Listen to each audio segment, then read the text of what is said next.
forth and you shall be heard. Please silence your cell phones and refrain from making any noises in the meeting room. May God bless the United States, the state of Tennessee, and DeKalb County. Let us pray.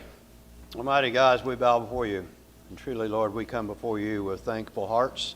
You do so much for us each and every day of our lives. If we just stop and count our blessings, we'll understand just what all that you do for us. So, Father, we thank you for being who you are. We thank you, Lord, for giving us the wisdom and the guidance that we need to make decisions. And, Father, we pray that tonight that your Holy Spirit will dwell among us, that your presence will be here among us, that you will help us, Lord, to make the decisions that are in accordance with what you would have us do for this county. We thank you, Lord, for just the privilege of being here to do the business of this county. So, Father, we praise you. We thank you most of all for your Son, Jesus Christ.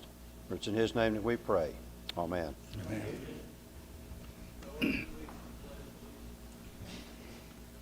pledge allegiance to the flag of the United States of America and to the republic for which it stands, one nation, under God, indivisible, with liberty and justice for all.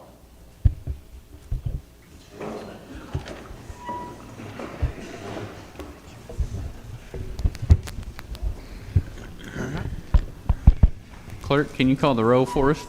Tom Chandler. Tony Luna. Here. Larry Green. Here. Beth Pafford. Here. Myron Rhodey. Here. Greg Matthews. Here. Andy Pack. Here. Matthias Anderson. Here. Glenn Merriman. Here. Susanna Cripps. Here. Daniel Cripps. Here. Jeff Barnes. Here. Sabrina Farler. Here. Tony Colwell. Here. 14 present. All right, we do have a quorum. Everybody present. We do have a public comments section, so it's about new state statute. We have to have a public comments session in all of our meetings. So we will open the floor back up to public comments again. The same rules apply with the 3 minutes to speak. Will be public comments only. There will be no questions answered, and you have to present your name and the district or address that you have. Anybody like to approach the commission for public comments? All right, go ahead.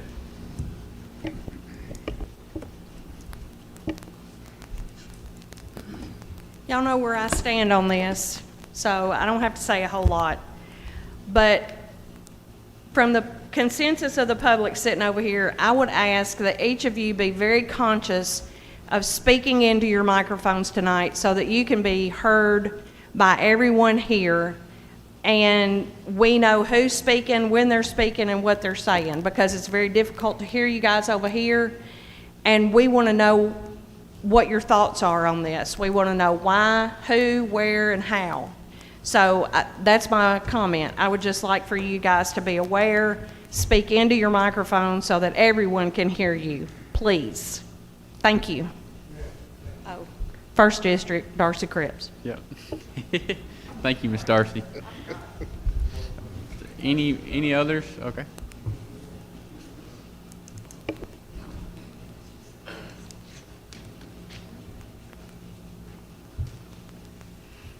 Just give your name and either your address to the district you reside in, and I'll give you 3 minutes to speak. John Hummer, 105 Spring Circle, 5th District. You guys passed this tax increase. I was wondering if you might be able to spring for some lights over the flags, which is part of the flag code, around the county building. Number two, anybody is allowed to take a flag down, and I didn't appreciate the words that were said because I brought a tattered flag back into the county and reposted it up here at the county building. That's something that we need to pay attention to if you expect these young kids to respect anything, and then they see tattered flags flying on a county building. Thank you.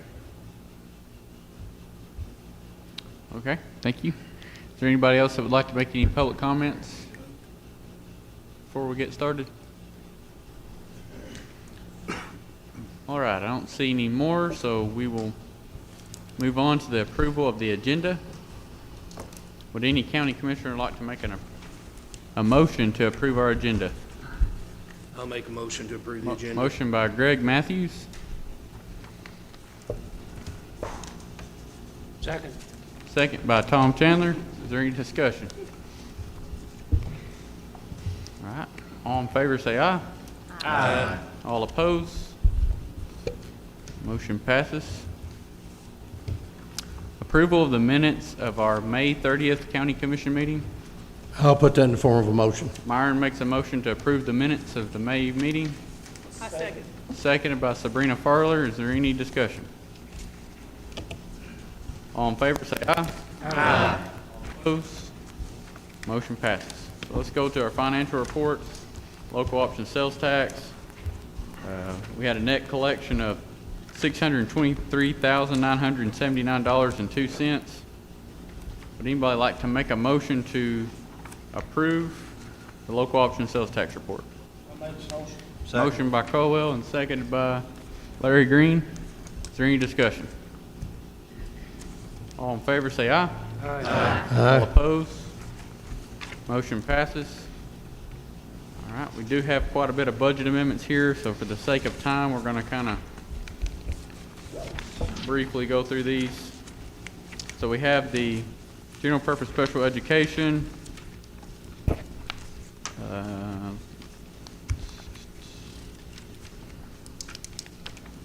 Also have another one to reallocate funds in order to balance an expense line of medical insurance.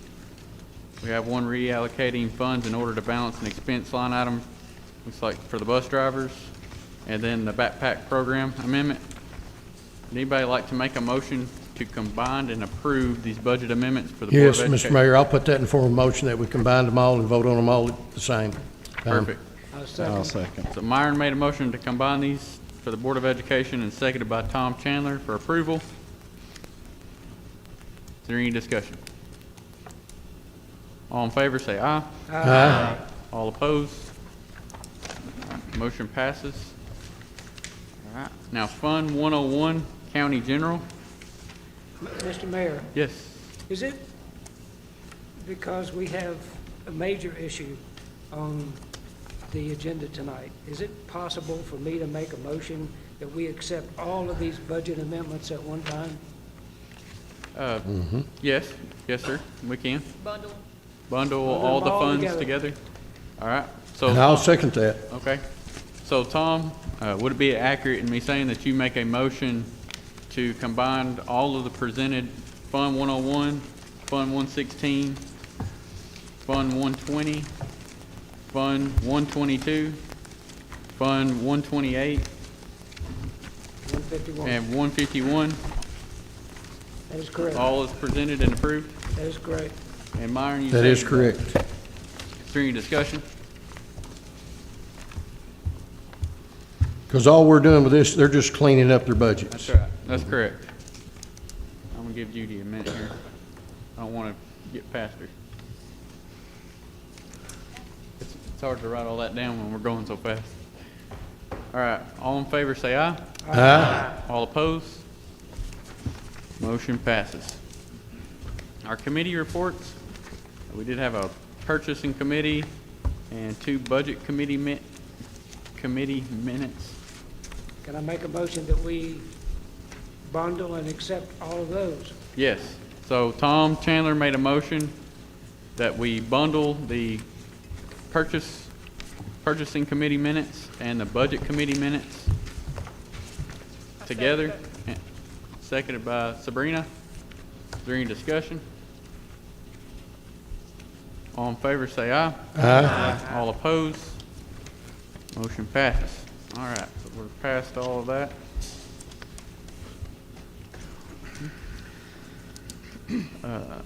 Our first item on new business is the appointment of the DeWatt Utility District. So you have a list of 3 names that the Board of Commissioners, these are what DeWatt Utility had sent to us as their recommendations. Mr. Mayor, I make a motion that we reappoint James Hodges. I'll second that. Just James or all 3? All 3. Just one that's going to be appointed, right? Yes, you're correct. I'm sorry. James Hodges. James Hodges. And Myron, you I'll second second that? that. All right, is there any discussion? All in favor say aye. Aye. All opposed? Motion passes. Our beer board appointments. We have Larry Green as chairman, Myron vice chairman, Beth secretary, Tony Coyle, and Jeff Barnes as the other two members that would reside on this appointment, and it will last till September 1st of 2024, until they're reappointed again annually. Be back on regular cycle like the other committees would be. Would anybody like to make a motion for these beer board appointments to confirm? I'll make the motion. Tom? Second. Motion and seconded by Glenn. All right, is there any discussion? Mr. Mayor, just as a side note, Jim and Judy have agreed to continue to be the secretaries for this board. Okay. That would be Thank you good. all, Yep. too. So they'll do that. Appreciate So, that. Good deal. and we also have a beer board meeting as soon as this commission is over tonight. That is correct. Yes, sir. Yep, and we can do that.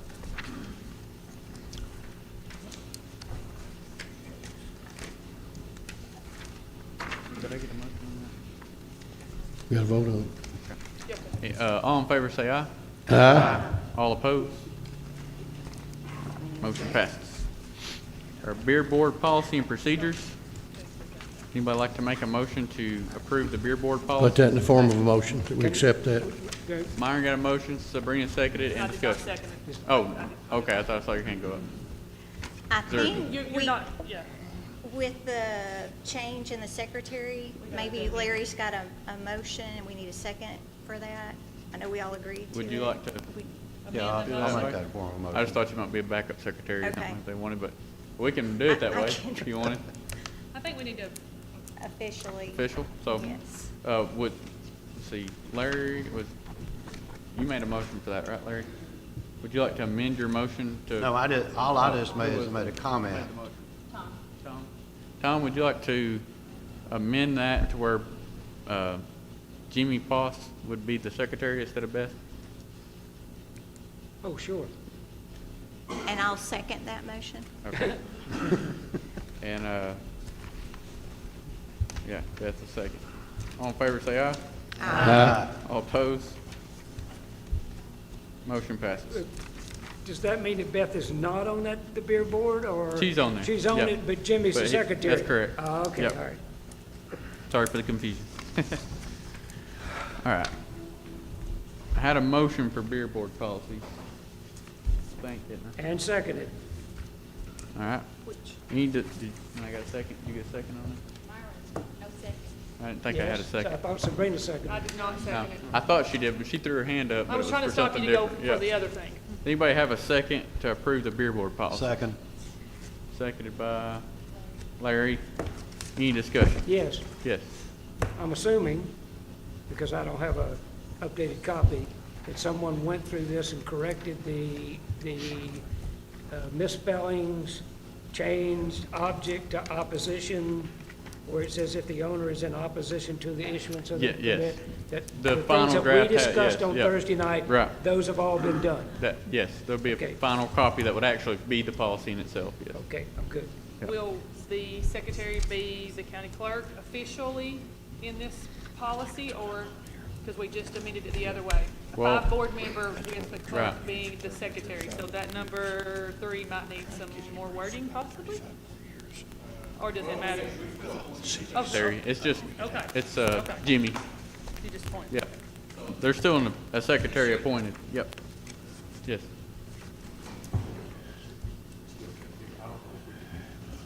I don't think the assistant can go. When people are speaking into the mic, if you don't mind, make sure the microphone's a little closer to you. That way the public can hear us. And we'll do the best we can. But yes, Sabrina, it says that there's a secretary for the beer board, but that can be Jimmy.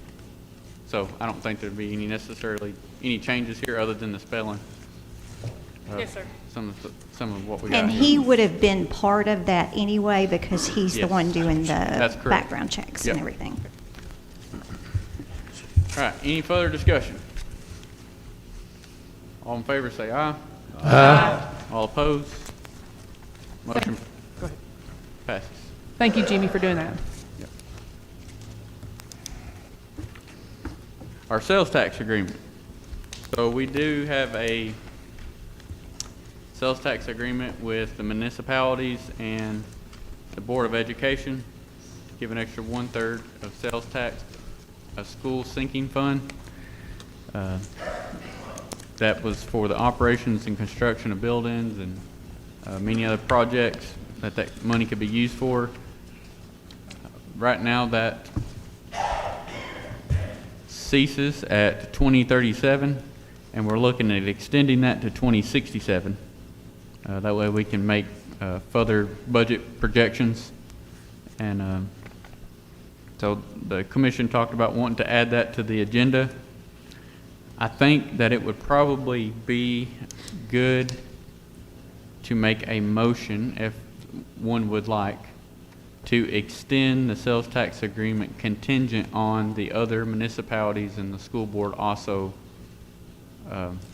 agreeing. In other words, it would kind of be counterproductive for us to be the only one that would sign it. Can I assume we will have discussion of this after, just as we normally do? Yes, yes, we'll have discussion.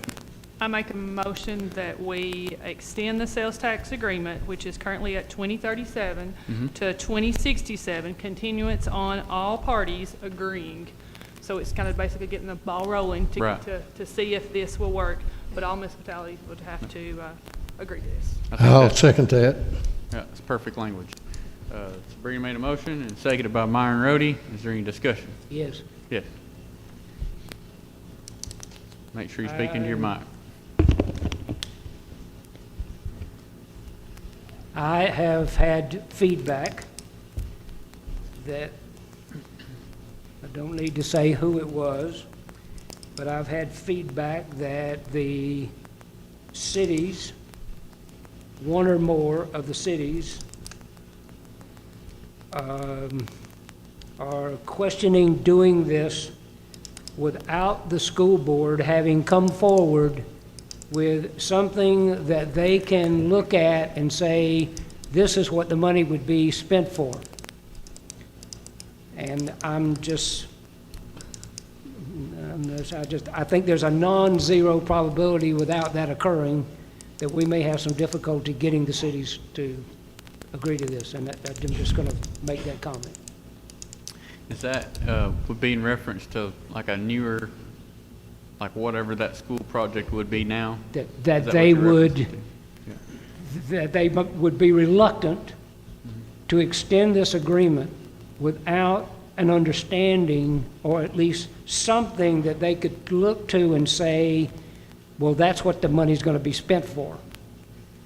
And without sort of getting into why they feel that way, I'm just going to make that comment. Right. Okay? Thank you, Tom. Do we have any idea how much is in that fund currently?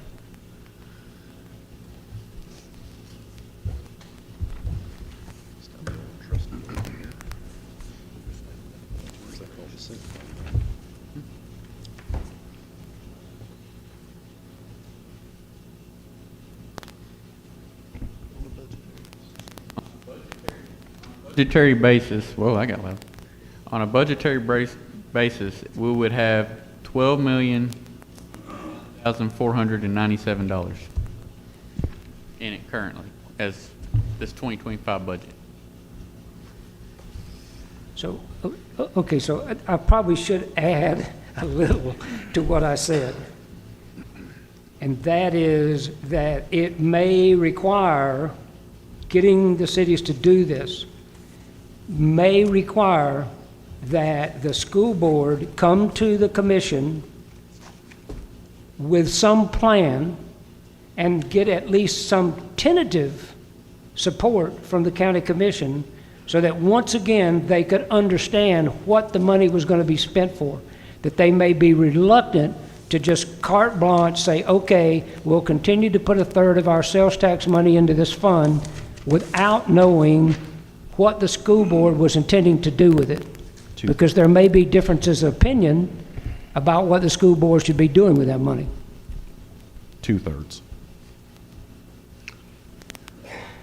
Is there any more discussion on the sales tax extension agreement?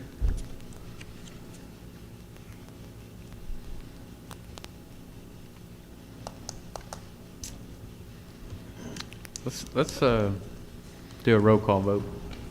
Mr. Clerk?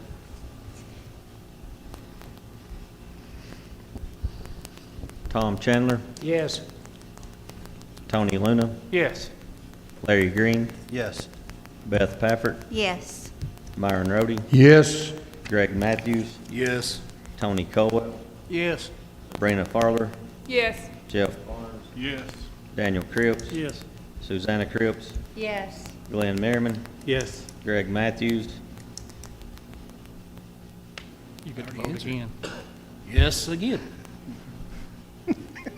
Andy Pack, Yes. Matthias Anderson. Yes. 14 yes.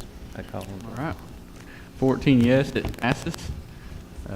Also would like to just also cover that is going to be contingent on all the other parties, which would be all the municipalities within DeKalb County and the school board also agreeing to a sales tax extension. And that is an all or nothing, right?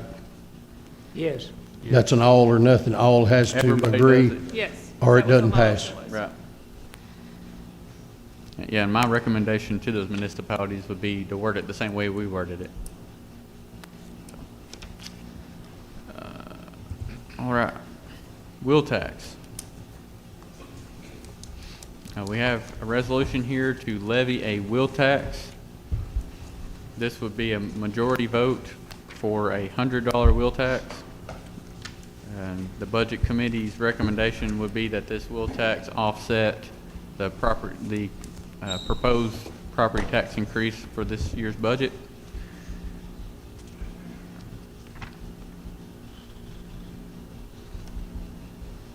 Do you want a motion? Yes, I would have to get a motion for the, I'm going to make a motion that this not be for $100, okay, that it be for $50. okay. I second that. You'd like to make a motion that, a part of the other language of this would be that this goes straight to a referendum. This is not something that's voted and decided on and passed today, but rather it goes to the polls for the people to vote on in November. So Tom wants to amend this resolution to include that all those things still shall be done. Rather, it be a $50 wheel tax, and I believe I heard Andy Pack second that. Yes. Is there any discussion? So, I know we discussed 50 things Thursday night, but just for this, Hey, Greg, it's on. we can't hear you. So just for the $50 wheel tax, Yeah. that's what we're voting. This resolution here says this shall be used for the retirement of debt. So it's a very general statement about what Yes, debt it's service. going to be used for. Yeah. There's also nothing in here about it ending. Yes. Correct. It is for debt service. So as long as your debt, it can be voted on and taken out at any time. But this is, the way this one is worded is that it would go to debt service for whatever debt project. or And county it's debt. not like, I've heard of some wheel taxes where they're enacted for a certain reason and they set a time when that particular project's over. Right. It goes away unless the commission reauthorizes. Right. But that's not what this is. This is not what this is. Okay. This is for debt service. So if we wanted that in there, we would need to amend. That's correct. This resolution Yep. at the current, as it is. Yep, you would amend it to State those say, things. yeah, Okay. Make that amendment now. Because that makes me feel a little better. right, okay. Granted, 30 years from now, there'll be all new people, and that'd be on them, but I So- make the amendment that when this debt is paid off, this wheel tax goes away. I second. What debt? What debt? What debt? Or the Justice Center, or jail, Justice Center. And that's what we're telling people it's for, that's what it needs to go for. But when we do that, does that mean we've set it aside specifically for that now? We have not passed or voted on any plan. Right, but when we put the wording in there, does that mean that that's what it's specifically for now? And it won't be for a debt service? I think Like there's- it couldn't be used in the highways, or it couldn't be used anywhere else? I think there's a way to word it to make it a little bit more vague so we can catch whatever we want. Can we just word it where it goes away in 30 years? Yeah, you could do that too. That's a simpler way to Yep. word it. That would be even more simple, yep. Do you want to word it contingent on the 30 years or just the payment of initial jail or justice center debt? The problem is either way, the next commission could come in and change it, do it for 30 more. Yeah. So it doesn't matter really. Right. It doesn't, because just like you said, you could vote on this next year and take it away, or you could bring more up, or, Correct, but we need to watch how we word it, because we can lock ourselves in to a specific debt. Hold on one second. Go ahead. What is it? It's not on.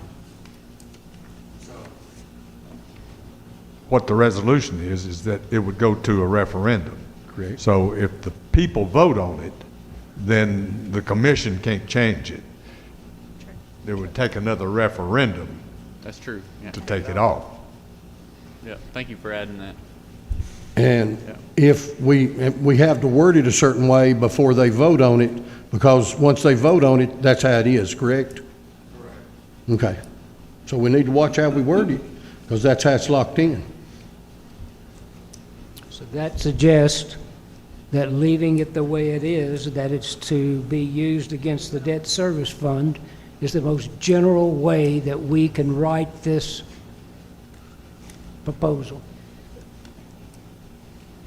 And for me personally, as has been noted, saying this is going to end in 30 years is just a show, because the county commission can reenact this thing in 30 years in a single meeting. Correct. All right. So Greg and Tony made a motion. Yeah. What is that motion? Well, I'm trying to go back to my very original motion, because I know we got a lot of discussion and a lot of different perspectives on it and stuff, but I have to go to my original, which was Andy, or was it, who made the motion for the $50? I did. Tom. That's right. Andy seconded. Okay. So we're having discussion of that, So- with it sitting the way it's written, except $50 instead of 100. All right, so the motion on the floor, the initial motion was that Tom wanted to amend the $100 to $50. Is there anything else you would like to add to that motion? No. And Andy seconded that motion.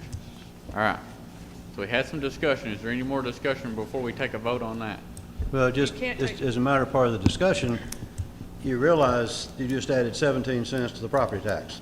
I just what? You just added 17 cents to the property tax. Because if the property tax is set right now at $261, with a $100 wheel tax, the property tax drops to $26.05. With a $50 wheel tax, it only drops 17 cents. Yes, I understand that, but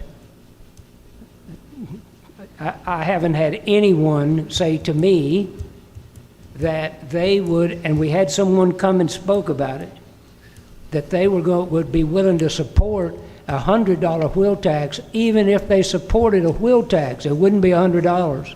I think that would be like, we would be in the top 5 license registration fees in the state. That the voters that don't, the ones that support a wheel tax of $50 do not believe that a $100 wheel tax will pass. If nothing else, the people that are not property owners will come out to vote against it because they don't want to pay the $100. While the property owners would like to see, if they're going to have to fund the Justice Center, they would like to see some amount of wheel tax to help reduce their property taxes. So it's it's, the reason for saying $50 is that I don't believe a $100 tax will pass, and I think most of us don't think it'll pass. And this is essentially another revenue source to go to pay off debt, correct? Yes. Any more discussion before we take our roll call? All right. You got, Oh. Do what?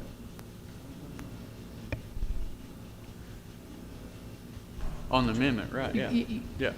Yeah. So we're voting on the amendment you, for this resolution. This resolution at $50, as Right. it's written, but at $50. All right. So clerk, can you call the roll for the amendment? Greg Matthews, Yes. Myron Rhodey, Yes. Beth Pafford, Yes, so the public can decide. Larry Green, No. Tony Luna. Tom Chandler, Yes. Andy Pack, Yes. Matthias Anderson, Yes. Glenn Merriman, Yes. Susanna Cripps, Yes. Daniel Cripps, Yes. Jeff Barnes, Yes. Sabrina Farler, yes.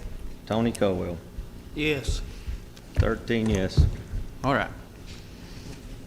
Now yeah. Do we vote on it twice? I mean, we're done, right?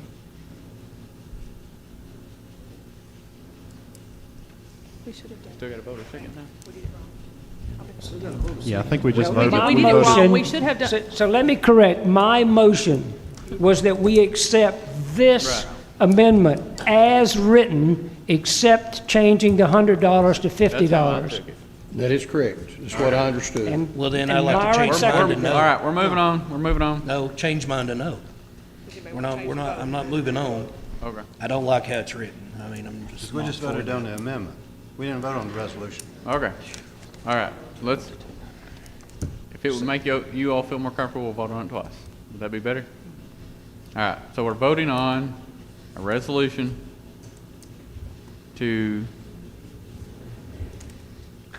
for a $50 will $50 wheel tax. That's As really all we written in this changed, but amendment. yeah. Okay. So this is for approval. Call the roll again, please. Greg Matthews, No. Myron Rhodey, Yes. Beth Pafford, Yes. Larry Green, Yes. Tony Luna, Yes. Tom Chandler, Yes. Andy Pack, Yes. Matthias Anderson, Yes. Glenn Merriman, Yes. Susanna Cripps, Yes. Daniel Cripps, Yes. Jeff Barnes, Yes. Sabrina Farler, Yes. Tony Colwell. Yes. 13 yes. All right. Our next item on the agenda is the initial bond resolution. Would anybody like to make a motion to approve the initial bond resolution? I'll make a motion. Motion by Jeff Barnes, Second. seconded by Andy Pack. Is there any discussion? I'm sorry. Was that on the initial bond resolution? Yes, ma'am. Okay. Yes, I have some things to say. $65 million for 30 years. Based on information from a singular focus on a judicial center, instead of gathering information on multiple options from multiple sources and taking the time to understand it all. Monday night, we got to hear from some judges that work in the courthouse, and I think we all came away with different takeaways. My takeaways were the courthouse is not functioning as designed. Not something new, something we've all known has been going on for a really long time, but the fact that the courthouse cannot function as strictly a courthouse prevents judges from being able to schedule hearings as often as they would like to move inmates through the system. The jail's not a prison where people go to stay because they've been sentenced. It's the place they go to wait to go before the judge to get their sentence, be that probation or some jail time, or for a lot of our inmates, time served, because a lot of them are just sitting in there because they haven't had the chance to go to court yet. Pretrial misdemeanors. Prior to COVID, our county averaged each year 50% of the inmates were pretrial misdemeanors. The state average was 17%. So the way judges are doing things now to help us out is also more in line with the percentage of people with pretrial misdemeanors across the state. So anyway, our courthouse isn't functioning the way it should because we still have county offices there operating. Our election commissioner has said that he is ready to move his office, and should. All the other offices moved in 2010 to this complex. This complex that there was at least a $5 million bond taken out to do, and then there's some notes about a $1.5 million to do some upkeeps and renovations to this place. We still have significant rooms unfinished in this complex that offices from the courthouse were supposed to come to alleviate the problems over there and make that courthouse more functional. So we need to redo the rooms here so we can move the rest of the offices here and free up space, which was one of the things they talked about. They don't have space to do the things they need to do, and also make the courthouse more secure, which is another problem that's been a problem for a very long time. Because we cannot move our people through the system quickly enough, it leads to more problems at the jail. Now, the jail's got its own problems too. Anybody who's been for a tour in the jail knows that. But we have no information on how we can renovate the current jail just as a jail. Now, they came back and showed us what a justice center would look like there, but we don't know what a jail renovation would look like. And we don't know what that would look like as part of the Veterans Building there. And they're connected. It's a system that functions, and this complex is part of that system too. And because the different pieces have not moved the way they were supposed to, we have exacerbated the problems at the jail. And again, we've had a singular focus, and now it's been decided that the solution is $65 million for 30 years to take care of that problem. I sat in the Warren County Courthouse today. I've been down, that was my third time to go down to see them, because they have a courthouse and they've got a jail. And their jail's about 2 miles from the courthouse. Our jail's right across the street.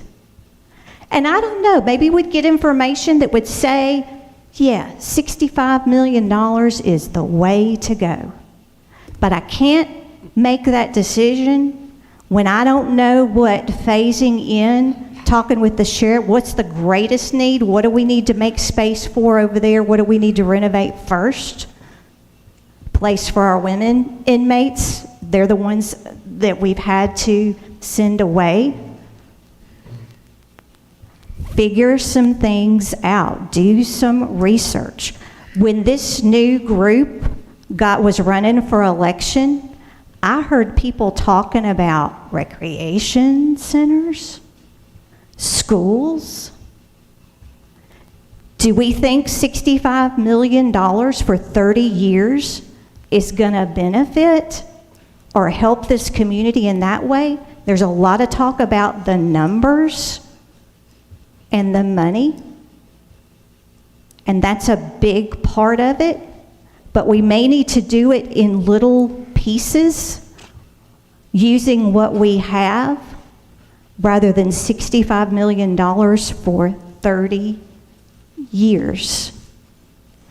My oldest will be 60 by the time that is done. My granddaughter will be 31. And our schools play a role too. We can't go back and change the past, but because no new school facilities have been built, we can't use any of those properties possibly in with a new jail or justice center. So we've got connections with the courthouse that's not operating the way it should, the complex, which was built to alleviate some of those problems, and the jail that's got problems, and schools, all connected.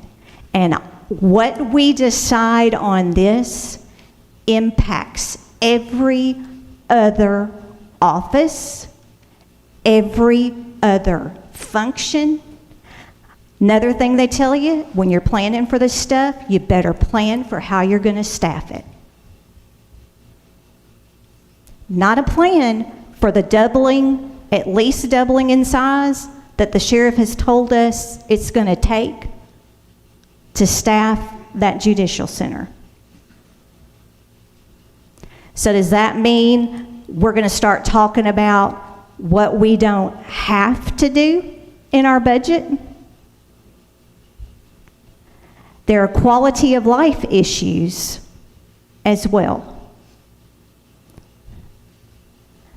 I'm very concerned. $65 million bond for 30 years. We have no plan right now.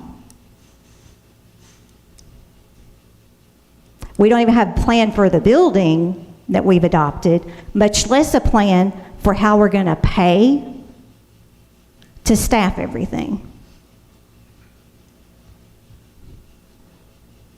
And that's what I have to say for now. Okay, so can I make comments? My first one would be, oh my God. We have been analyzing and debating the need for this Justice Center for a year now. We have, in fact, sliced and diced the financials in multiple ways. We have looked at every possible combination that we could think of. So the idea that we don't have a clue right now, to me, is ridiculous. So let me give you some truths and myths about this. The answer for me keeps coming back to a Justice Center. The financials that we've seen that have been put forward, including the analysis done by Matthias, who started off on this believing that this wasn't the answer, shows us that it is the answer.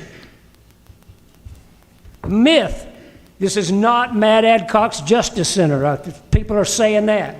Patrick Ray brought this issue forward. It was his job to do so. Myth. This is not a new issue. The DeKalb County Commission, elected 26 years ago, knew about this. The one elected 22 years ago knew about it. 18, 14, 10, 6. The one elected just 2 years ago that sits in this room knows about this issue. The county commission elected 26 years ago voted to build the annex we now call a jail. But apparently it was just one part of a 3-part plan, and the other 2 parts were never completed. So that commission knew when it built that annex 23 years ago that it was a stopgap measure. I might add that the residents of DeKalb County also knew, because it surely was in the paper and on WJLE. I just spoke to someone today that as soon as I mentioned that annex being built 23 years ago, he said that was just part of the plan, and it was a stopgap at the time, and we knew that. Now, we can debate this need, we can delay this need, we can dice it, but we're still going to need to do it. We can delay a decision until next year by putting the wheel tax on the ballot in November and wait until we see how that comes out so that we knew how to fund it. That is, a property tax and a wheel tax are just a property tax, but that's only going to impact how we pay, not the need.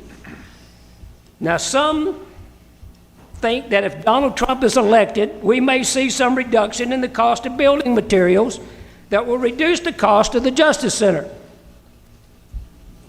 But I might point out that if the Democrats steal another election, we could see the costs go even higher. When I mentioned that to someone today, they immediately said, yes, it could be $100 million. Even if Trump is elected, when is the last time you saw a significant reduction in the cost of living of building materials in any reasonable period of time, if ever? But it would be interesting to witness. I've never seen a pig fly. This commission can keep putting this off for another 2 years, and maybe some of us will be voted out of office, and the new commission can say no to this matter. If you live in District 1 and you vote in 2026 to vote me out of office, call or come by the house.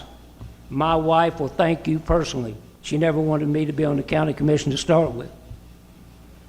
A gentleman who's in this room approached me after the meeting on Thursday night, and he said that when he and his wife moved here 10 years ago, his property tax was $179. But this year it had gone to $1,200, and looked like it would probably be $2,000 with the Justice Center.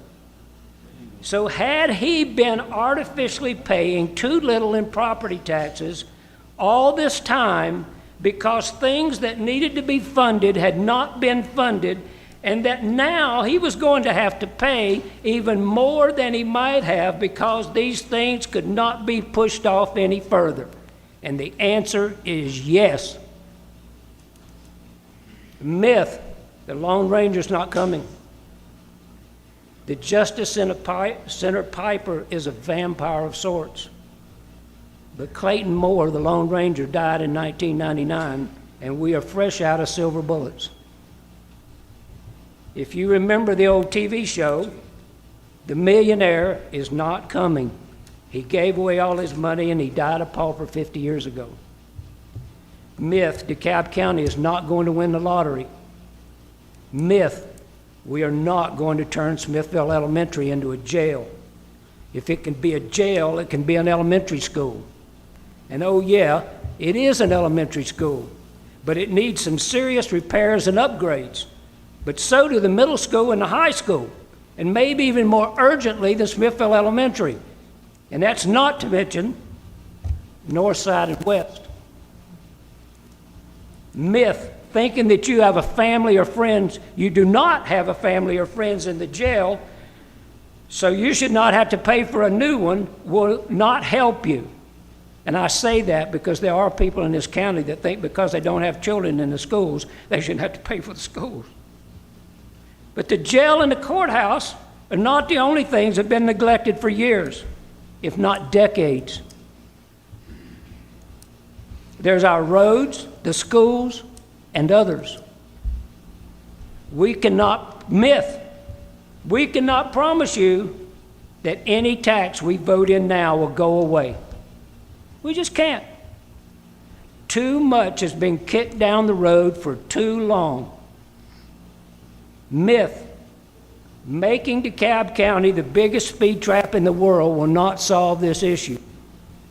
Bringing in more tourists and making them pay will not solve this issue. I'm sure Suzanne Williams would be surprised that anyone thinks that she's not been trying hard to bring tourists in here anyway.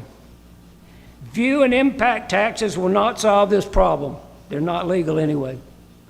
And trying to dice this issue into smaller steps may be done, but it'll not be less expensive. With that in mind, remember the three-phase plan the county commission had 23 years ago. What happened to phases 2 and 3? And I'd be willing to bet you that if 2 and 3 had been in place, you could have built a jail for less than $20 million 20 years ago. Now, here's the truth. I personally can afford to pay the property taxes and the wheel tax the Justice Center requires. But boy,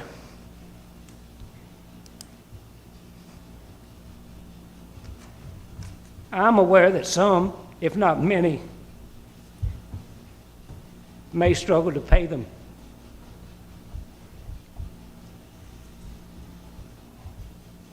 I grew up poor.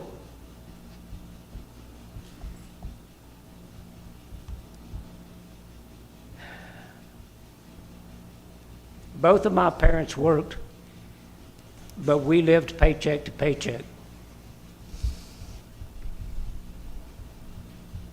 I learned very early that any money I had to spend it wisely. My 12 siblings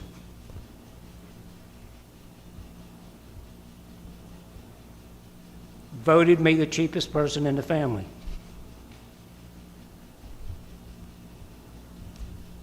I don't spend my money unwisely, and I won't spend yours unwisely.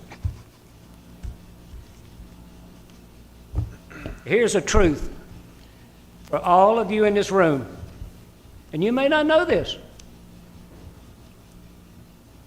If this commission votes tonight to build a Justice Center and fund it with a $65 million bond issue, you, the voters of DeKalb County, can get a petition together and put the issue on the ballot in November to vote on whether or not you are willing to support that bond issue. But if you get it on the ballot and vote against it, remember what happened 23 years ago and what it means today. And remember, don't blame me later when this bites you in your, even harder, in your wallet. And with that, I'm going to tell you now, I think it's wise, and I'm going to vote for this budget, and I'm going to vote for the $65 million bond issue for this Justice Center. This has been pushed down the road too long. It's only going to get more expensive, and it is sure as hell going to be painful. I am fully aware of that. But it's not going to get less painful by pushing it off. I will say that I believe that we've still got some work to do with crossing some T's and dotting some I's. And yes, this isn't just building a Justice Center. It's also doing work at the courthouse. We've never said that wasn't part of this. It's why this bond issue is written the way it is. Because it tries to leave open the possibility that we won't spend the entire $65 million, and we may be able to spend that on some other things. But for those of us that have seen the analysis that Matthias has redone, once again, the Justice Center on a separate piece of property comes out being the least costly answer for DeKalb County. And again, I recognize that this is financially painful, but it's a lot more painful now than it would have been 20 years ago, or 16 years ago, or 12 years ago. And it's almost double, by the way, since Joe Biden was elected 4 years ago. So remember that when you go to the polls in November. Thank you. I got a motion second. Hey, Matt, All right. before we move on, ain't got nothing to do with this. Hey, Patrick, can we get somebody over here? I mean, I can't hear for everybody behind me making comments and all this other. We listen to them.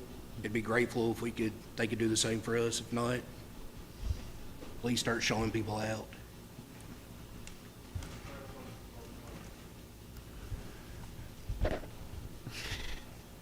Is there any more discussion on the initial bond resolution?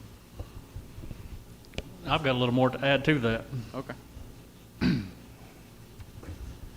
Not saying we haven't explored the jail issue just on the existing site is false. They gave us numbers on the jail being at the existing site.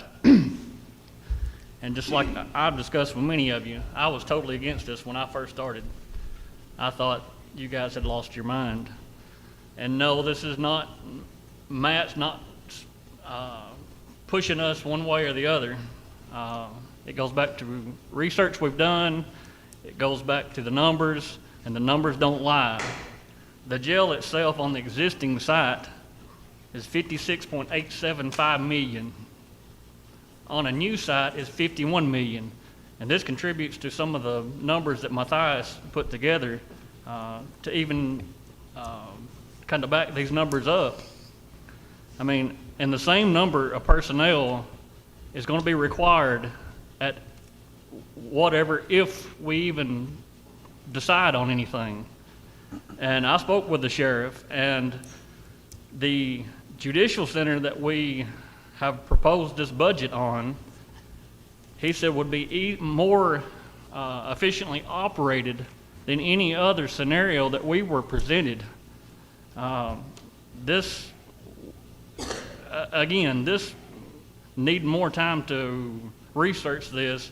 I've not even been on as long as most of you here sitting in this seat.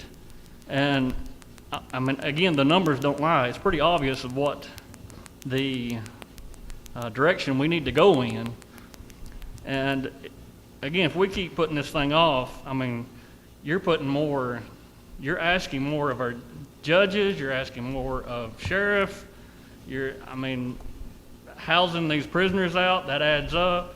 The longer you kick it off, that's not even including the increase in property that we're going to have to purchase. I mean, the longer you put it off, that's going to increase. It's time to make our decision. I mean, it's time to be not for today, not just for today. We've got to look for tomorrow. You know, it's really surprising to me when I took this seat, the threats you get, the interesting emails you get, the anonymous emails you get.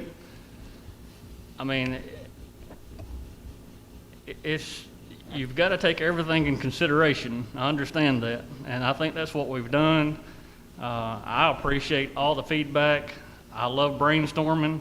I like coming to solutions, but when I see something that needs to be done and the numbers don't lie, it's time to act. I yield my time. All right, any other? Yeah, I'd like to say something. The sheriff just gave us this printout today. This is for 4 correctional officers, additional officers at the courthouse. That's over $300,000. We'll have to have at least that many. That's deputies. Security officers at the courthouse. Court officers. Court officers. But it's still 4 personnel, $304,000. If we build off premises, we'll have at least this many, if not more, transporting, plus the vehicles. So you're looking at probably $500,000 every year just in transporting inmates, if you build off location. And that's an ongoing every year expense that will increase. And Myron, So, those numbers don't have cars added onto those either. no, but you're not, they're walking across the street from the jail. Or unless you hire a private contractor, that might be cheaper. This is his figures, Well, not I the private understand, contractor. But those were deputies, correct? Deputies get patrol cars, right? Yeah. So, I mean, you gotta add 4 more cars on top of that number, so yeah. Okay. It's a lot cheaper. So, but we'll have at least that many transporting, minimum of 4, possibly 6 or 8, possibly some buses. So what's that cost going to be an ongoing every year if we build off location?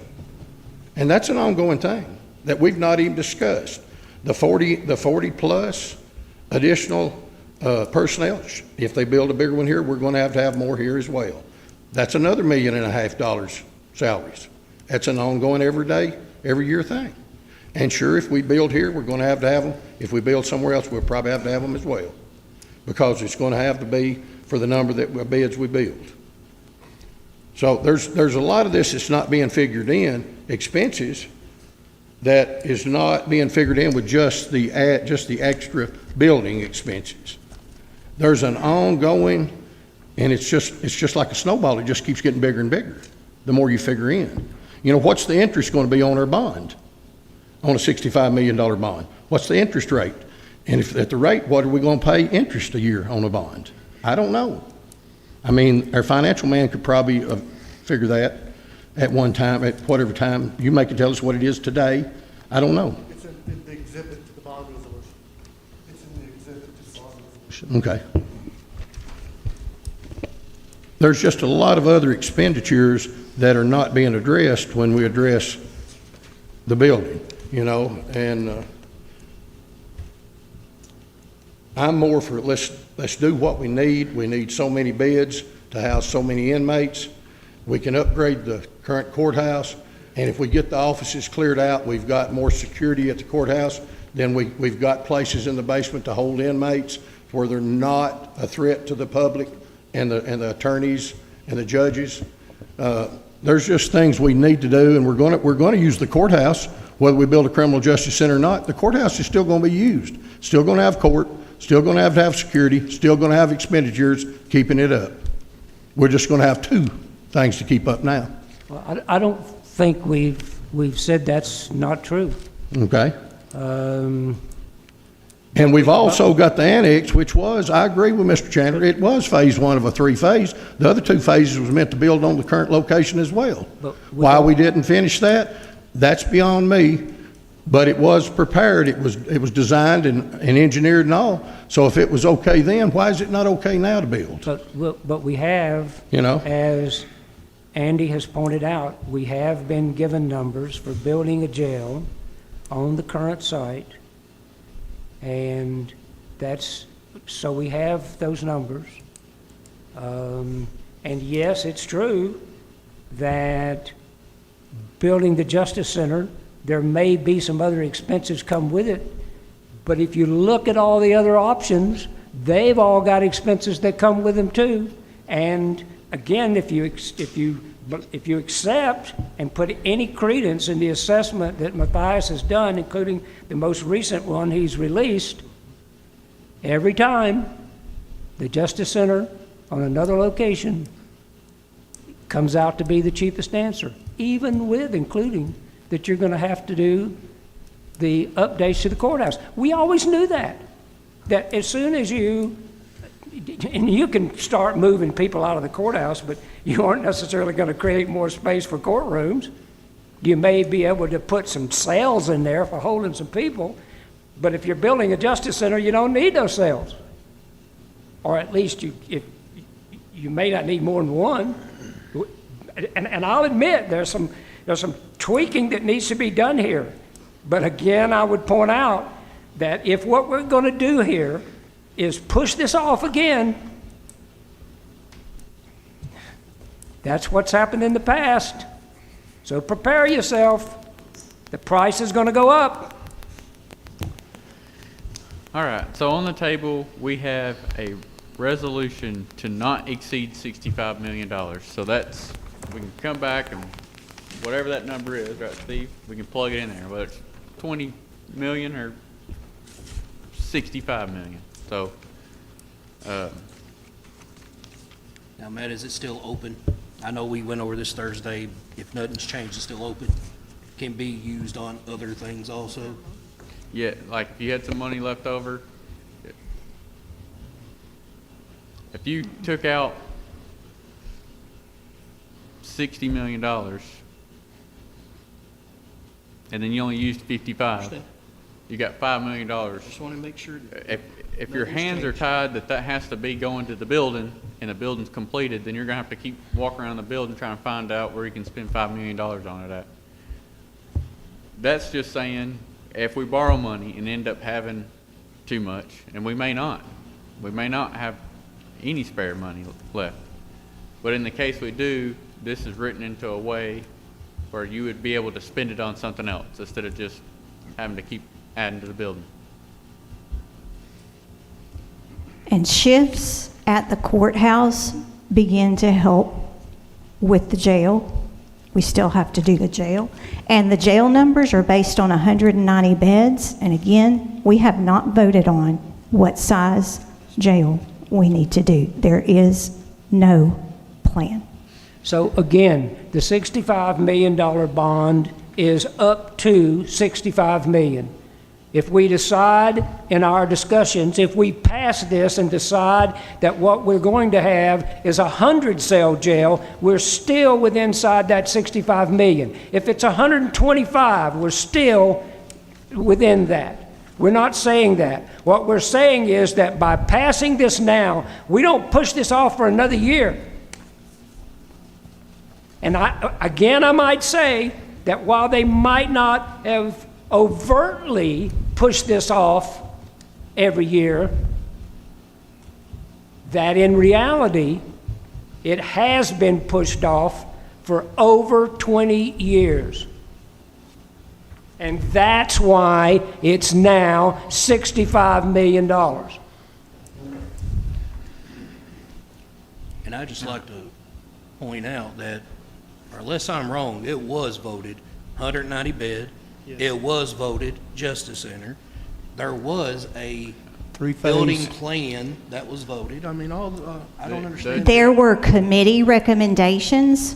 There has been no official vote, so nothing is official until this county commission votes on it. We In voted on November- it. You're both right. You're both. I understand Yeah. where she's, You're where both she's at right. now. The You're jail bo- committee, yeah. for some reason, is everybody, We but we still have to vote twice. That's correct. Absolutely. So That is just- it got voted to do a 190 bed Justice Center in a jail committee meeting. It has not been to the floor of the county commission to be approved completely. So permanently, it's not approved. It was a recommendation from the committee. And one reason why a committee does that is so we know what direction to look that maybe the majority of the commission would be in. And that's why we have focused a lot of time on a 190-bed facility. That's a justice center, because that's what the committee recommended for us to look at.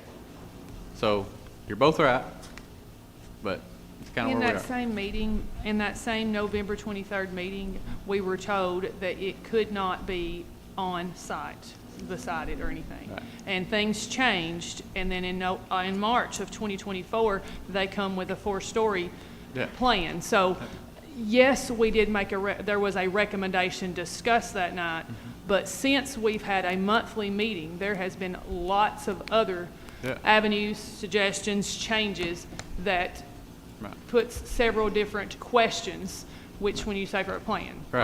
on the table for that. And then we didn't look back from November with those initial numbers. We did when Matthias showed us that last Monday night, but that was about all that anybody ever wanted to discuss, so.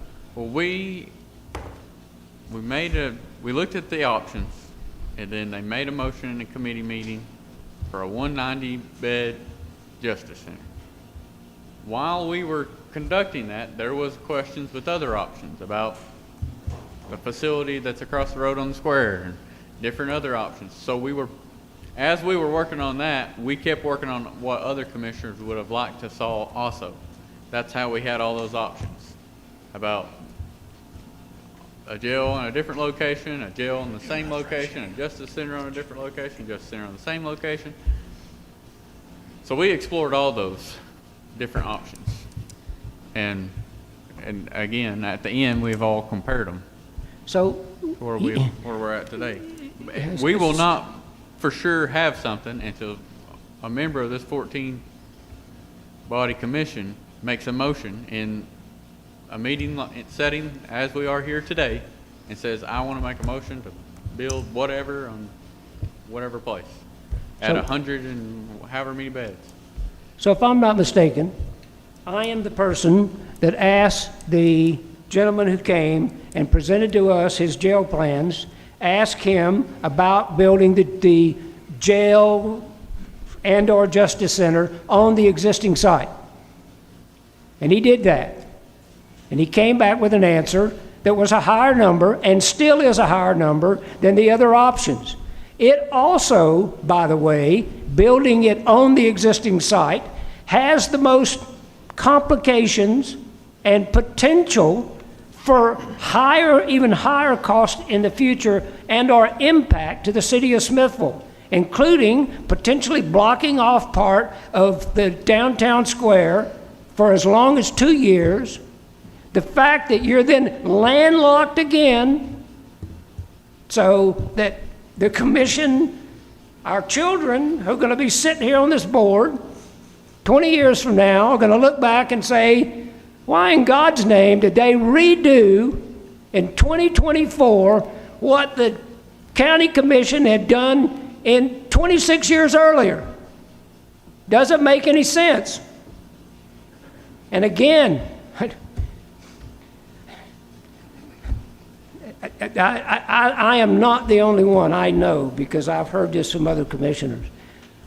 We are keenly aware of the impact this is going to have on perhaps many people in this county, the financial impact.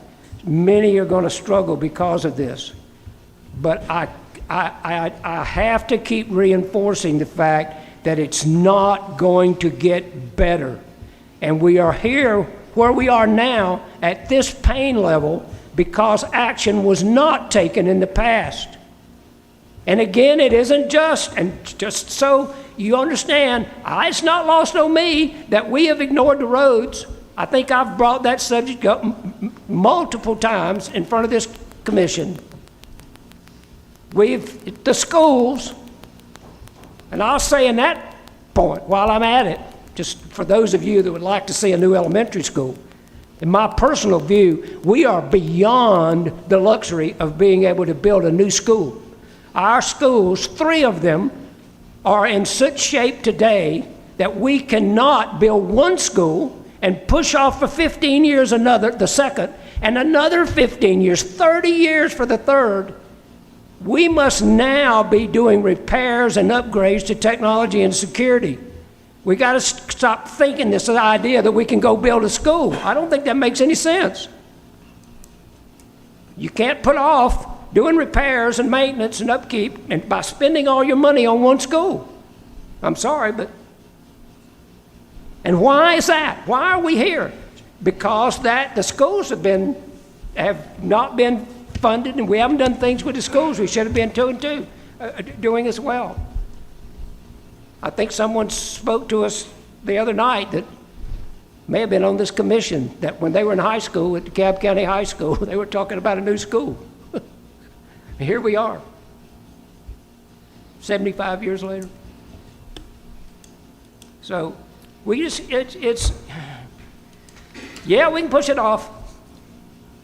But I once again, don't blame me.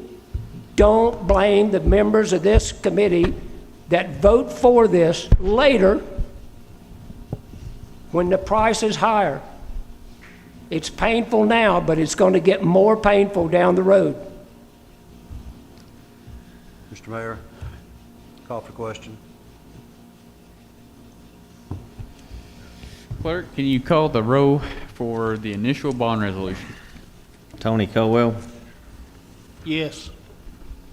Sabrina Farler, No. Daniel Cripps, No. Susanna Cripps, No.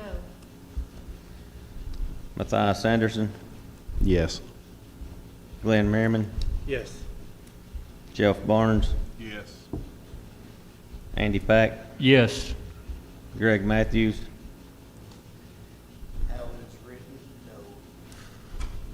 Myron Rhodey, No. What was Greg's vote? Beth Pafford, No. Larry Green, Yes.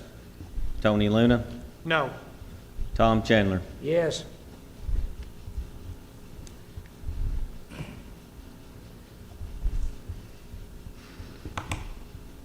Seven yes, 7 no.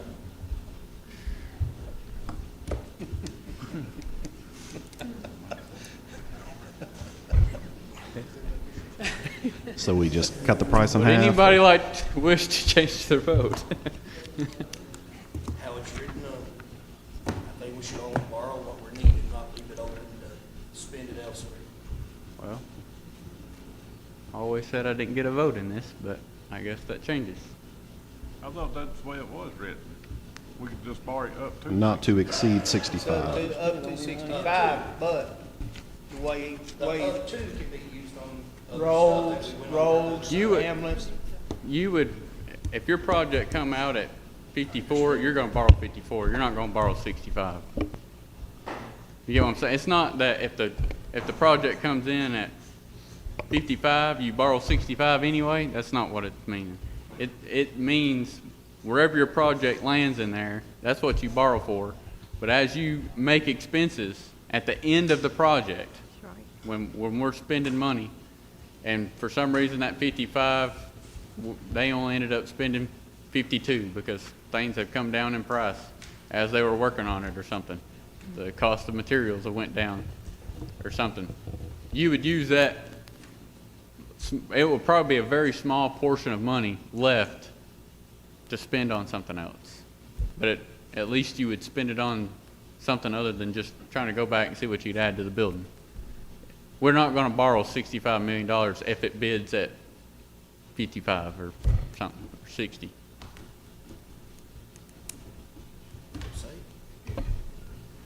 I mean, that's just. Somebody will make it, I'll change my vote. I'm for the Justice Center, I'm for this. But I'm not for the open-ended, it costs 63, we got 2 million left, let's spend it on anything other than this project. Yeah, That is where I'm done. Yeah, the tax code doesn't allow a county to borrow money in excess of what's needed.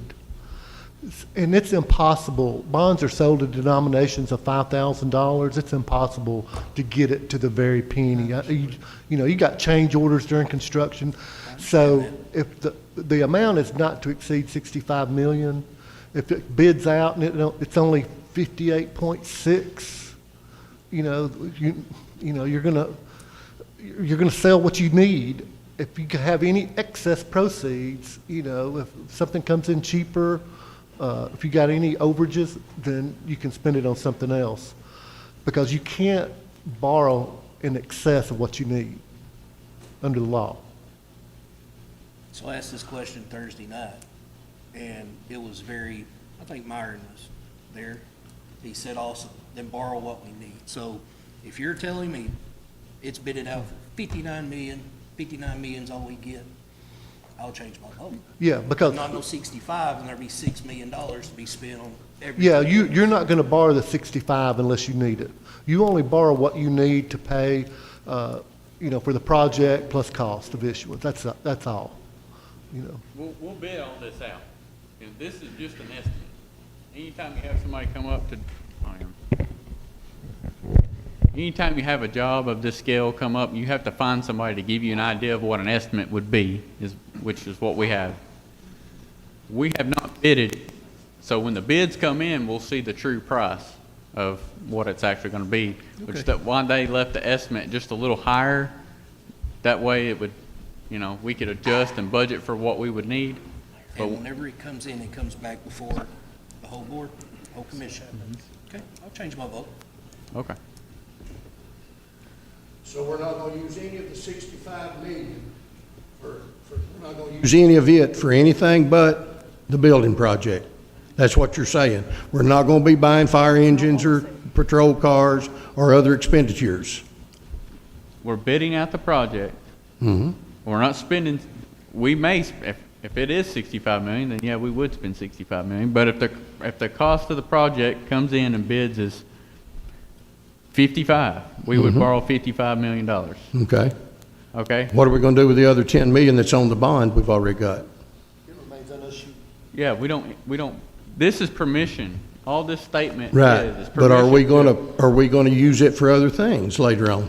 Let me answer your question. Okay? We've still not got an answer for that yet. I've got an answer, but you won't let me Okay, finish yeah, my go right sentence. ahead. Don't go around the bush, let's hear. I'm not going around the Are we bush. gonna I'm about borrow to the go straight money? at you. So- Because it's easy to borrow, it's hard to pay back. It's very simple.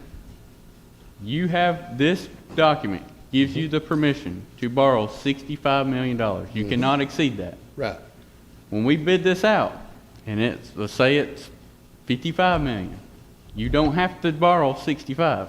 It's just 10 million you don't borrow. You got the permission to borrow it, but you don't have to. You borrow 55 for what it bid it out on. Now, there is some language in here that states if we bid it out at 55, and let's just say the cost of materials are going down or whatever, for some reason, if we had some leftover money, which I doubt we will have, then you could use it for something. There's language in there that instead of trying to, well, what else can we add to this building to make up the money that we have? That way you're not tying your arms that you can't spend it on something else that would be vitally important also. It's your money. But the You answer wanna be able is, to use it. the answer is yes, we can use it for other projects. Yes. The excess, we can use it, and we can The use it. excess of whatever you bid it for. Okay. Yep. Not just $10 million to blow on something else, no.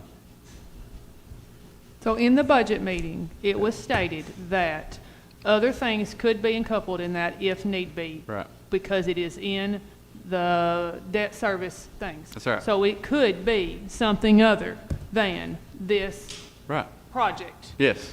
if they needed the funding before that. So, Greg, there could be something else in there. I mean, I sat through a budget meeting and definitely the language has changed today from different views of people. Am I So- not saying something that I haven't said before? Well, I think you keep going to the part where if it's 59 million, we only borrow 59 million. And I'm okay And I'm with saying that. if you have anything left out of that 59 million, if I understand if it's 58. if it comes in lower than what the bid was, But what if you got $50,000 left over, or if you got $100,000 left over, you can use, it has language in here where you can use it on something other than the building. That part, I ain't gonna say I don't care, I understand. Right. All I'm wondering, and this is a simple yes or no, when we borrow this, are we adding in anything else already? Are we No, adding in? that's if you have some for a money fire left truck, over. 5 Correct. cars, EMS ambulances? It's not we borrow the money, then go buy vehicles with it. It's what you have left over. Am I saying anything wrong? I Steve? would, You can only spend bond proceeds for what is defined in the bond resolution. That's it. Well, that's If what. it doesn't say something else, then you can't do it. I'm going to give an example. Steve, can you explain where me and Sabrina was on the same page? Because you the one that told us we put the fire trucks, the ambulance service, and Yes. everything all in debt service, where every one of these commissioners will understand that. I think that's part of the issue, because when we present this, we was under the assumption that we're splitting everything in a bundle package to this 65 million. But from what I'm hearing, if the Justice Center only costs 55, 57, so what are they going to do about ambulances and fire trucks? Here's what I don't think. If you issue, That's if done. it comes in at 59, if it comes in at 59 million, you sell 59 million in bonds, okay? You don't know how the underwriter's gonna bid when they buy the bonds, you don't know how much bond premium you're gonna get, and you don't know how much interest income you're gonna have. I'm gonna have to calculate that or take a best guesstimate after the bonds are issued, okay? During that time, if you earn $500,000 more in interest than I thought, you're going to be able to use that money for those items that's defined in that bond resolution. If I'm right on the money, then we're going to have to find another way to fund those projects. So we're only going to issue 59 for the project. Now, if we happen to earn another $500,000 or $700,000 more in interest income, and you don't need, you've got 59,750,000, then you could use that 750 for those other projects. You always leave your project description broad enough that you're not boxed in the event you have excess proceeds, because it's illegal for you to issue more in bonds than you need. So I was in the Budget Committee, and I believe I understood what is being said. And that is that we would only issue, this 65 million was sort of a cap. Again, we would actually issue the bonds for what the estimate came out to be. The reason that the subject of the fire engine or whatever, they were just examples of the kinds of things that if you wrote this appropriately and you had some money left over, that you could use that money against these things. I did not understand it, that we were throwing in a fire engine or other things. I myself fully understood that all of this money was going to go against the Justice Center, unless, as Steve is pointing out, you have to do it in $5,000 increments.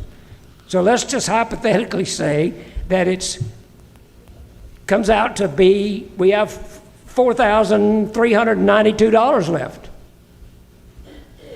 Wouldn't you like to be able to spend the $4,290 on something? And I think the last thing we would want is to be going around the building looking for something that we would spend that money on just for the sake of spending it. We've got too many other things that we're not funding. And that's why the language was written the way it was. It wasn't intending to be a catch-all. It was to fund the Justice Center.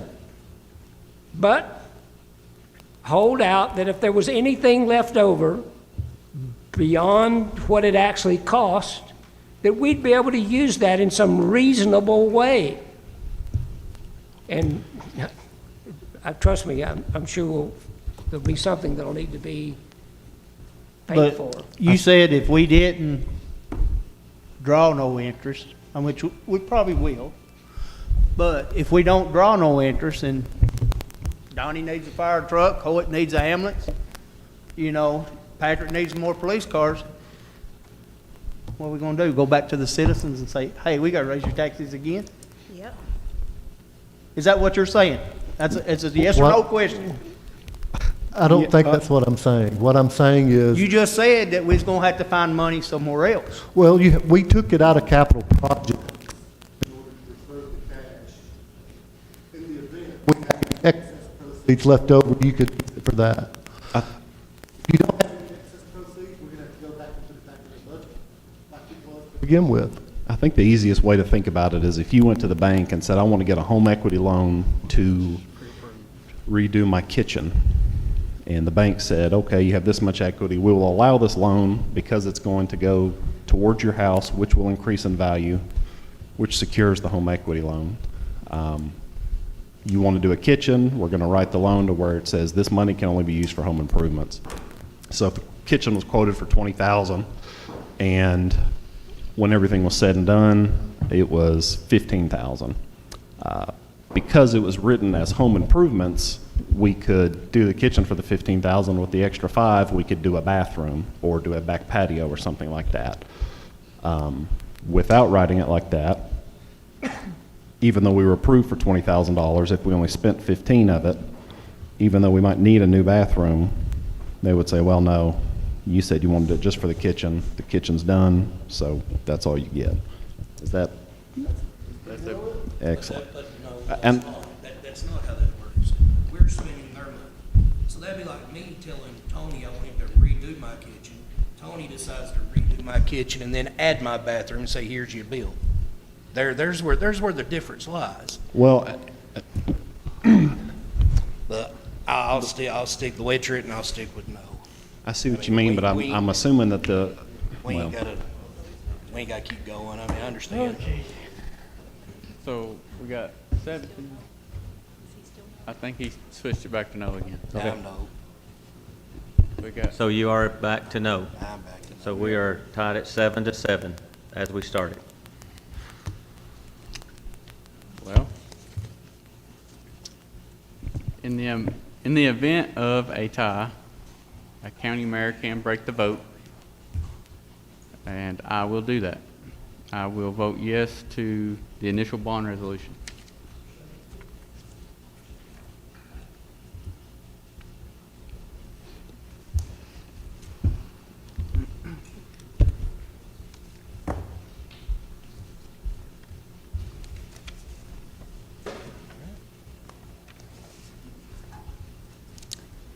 Again, the public has 20 days from the date of publication hereof a petition signed by at least 10% of the registered voters of the county shall have been filed with the county clerk protesting the issuance of the bonds. Such bonds will be issued as proposed. All right. Our next item on the agenda is our detailed bond resolution. Would anybody like to make a motion to approve the detailed bond resolution? I'll make that motion. Motion by Tom Chandler, Second. seconded by Glenn Merriman. Is there any discussion? Where are we at, Matt? Detailed bond resolution. It's a thicker one. Yeah. All right. Any discussion for roll call? All right. Clerk, can you call the roll for the detailed bond resolution? Tom Chandler, Yes. Tony Luna, Yes. Larry Green, Yes. Beth Pafford, No. Myron Rhodey, No. Greg Matthews, No. No. Andy Pack, Yes. Matthias Anderson, yes. Glenn Merriman, Yes. Susanna Cripps, No. Daniel Cripps, No. Jeff Barnes, Yes. Sabrina Farler, No. Tony Colwell. Yes. 8 yes. All right. Eight votes is yes, the motion passes. All right. Now we get on to our budget, our nonprofit resolution.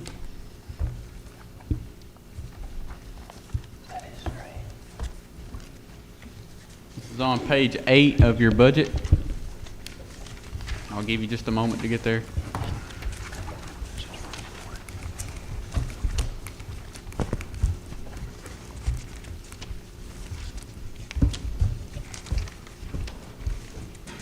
All right.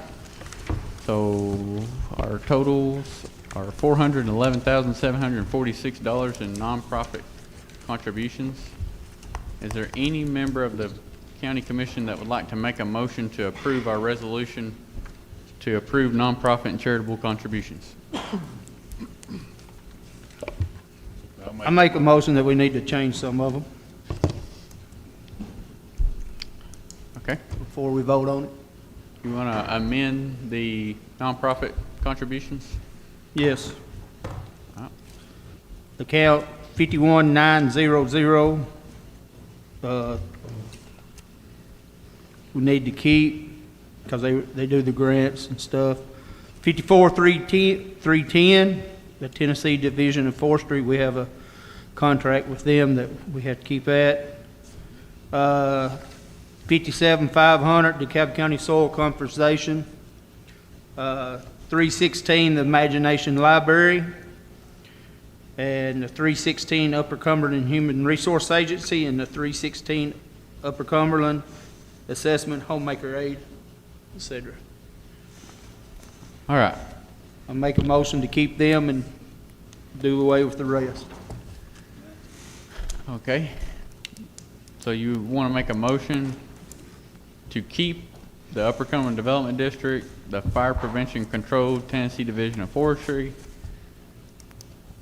the Soil Conservation District, the Imagination Library, and the Upper Cumberland Resource Agency and Homemaker Aid from the UCHRA program.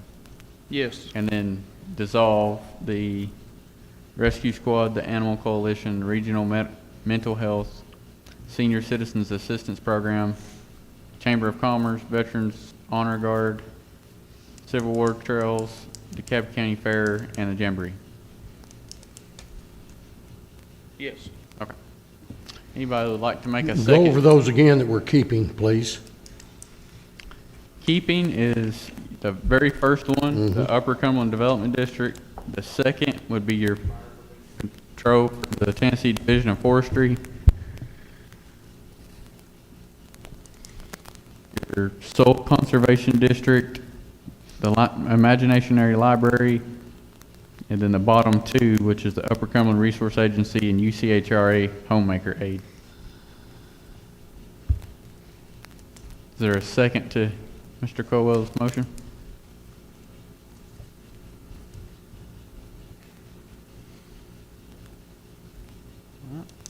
Looks like it's going to die with the lack of a second. Would anybody else like to entertain a motion to approve or disapprove? Or Can I ask a question? Sure. Did we get some other detail about the rescue squad? About the members? Yeah. No, I didn't. I know he had presented that before.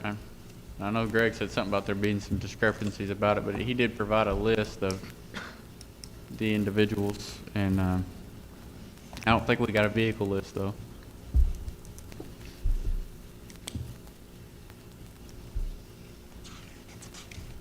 I'll make a motion, we approve it. All right. Jeff Barnes made a motion to approve our resolution to approve nonprofit and charitable donations. I'll second. Seconded by Greg Matthews. Is there any discussion? And we'll take roll call.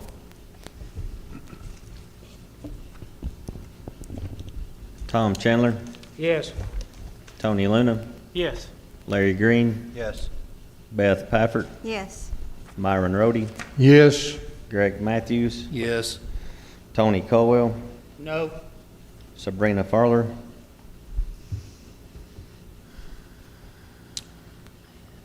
No. Jeff Barnes, Yes. Daniel Cripps, Yes. Susanna Cripps, Yes. Glenn Merriman, Yes. Matthias Anderson, No. Andy Pack. Yes. 11 yes. All right, motion passes. Now our appropriations resolution. I'd like to make an amendment to that, please. Yes. I would like to make an amendment to give the school the $370,000 we took away. It's already in local purpose funds, and that was not increase their local, or tax levy, and take away the 10 cents. I'll second that motion.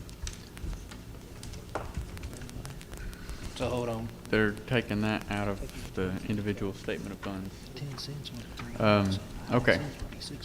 So Glenn made a motion to add $370,000 to the school sinking fund out of sales tax.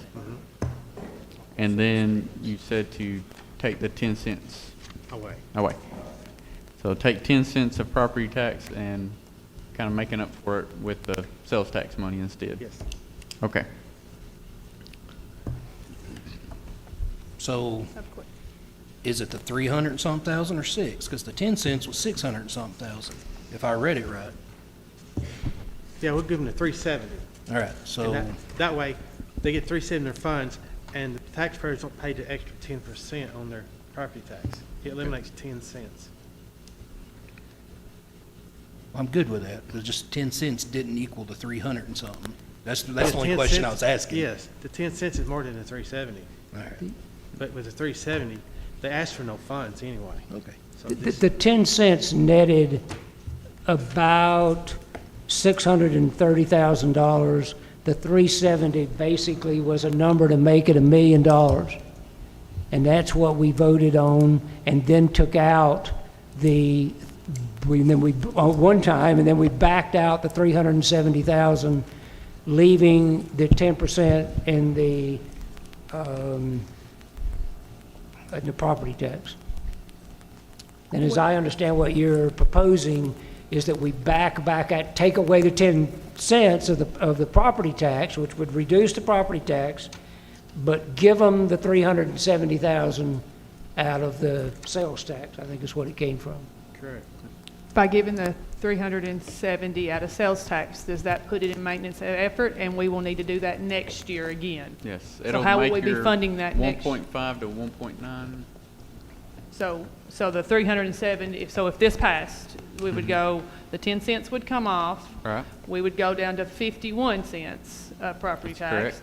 The 370 that is in the sales tax would go then to the Board of Education, Yep. and then we would need to figure out how to fund that next year, because it's also a maintenance of effort, because, am I correct Well, saying that? your contribution right now is 1.5 million, so it would up it to like 1.9. No, I'm asking, will the maintenance, so we will need to figure out how to, so if we pass this, we will need to fund that next year. Every Am year. I saying that? Yeah, every year Every- after the yeah. 370.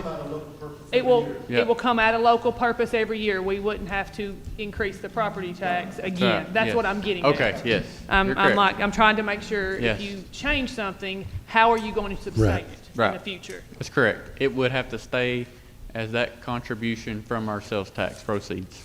So that exact amount of money that we're doing now Yes. would go to the exact, from that next So- year. And our sales tax money has went up, so Right. that money would be there, I would think. But We're I just wanted giving to make sure. them, out of that sinking fund of sales tax, 1.5 million. This would increase it to like 1.3 area. It's not about the total. Yeah, I'm it's- saying that stays every year. Yeah. We would have to give them Yeah. 1,910,000, Mhm. which 1.9 every single year. Yep, that contribution has to stay the same. But 370 of it would come from the sales tax. Well, that's with it. It's 1.5 right now, but Okay. if we did Okay. 370, we'd be at 1.9. Right. We have to give it to them every single year. I'm sorry to keep clarifying. I just want to make Yep. sure I 100% understand But that what- will come out of sales tax. Yes. And is this the money basically that was kind of left from Northside's money, or is this a totally different Well, fund? I mean, it's that collection. I mean, You know, we talked about that's there's- been a yeah. question by the board, the school board. Is that, so this is kind of the fund that was paying that? Yes, Okay.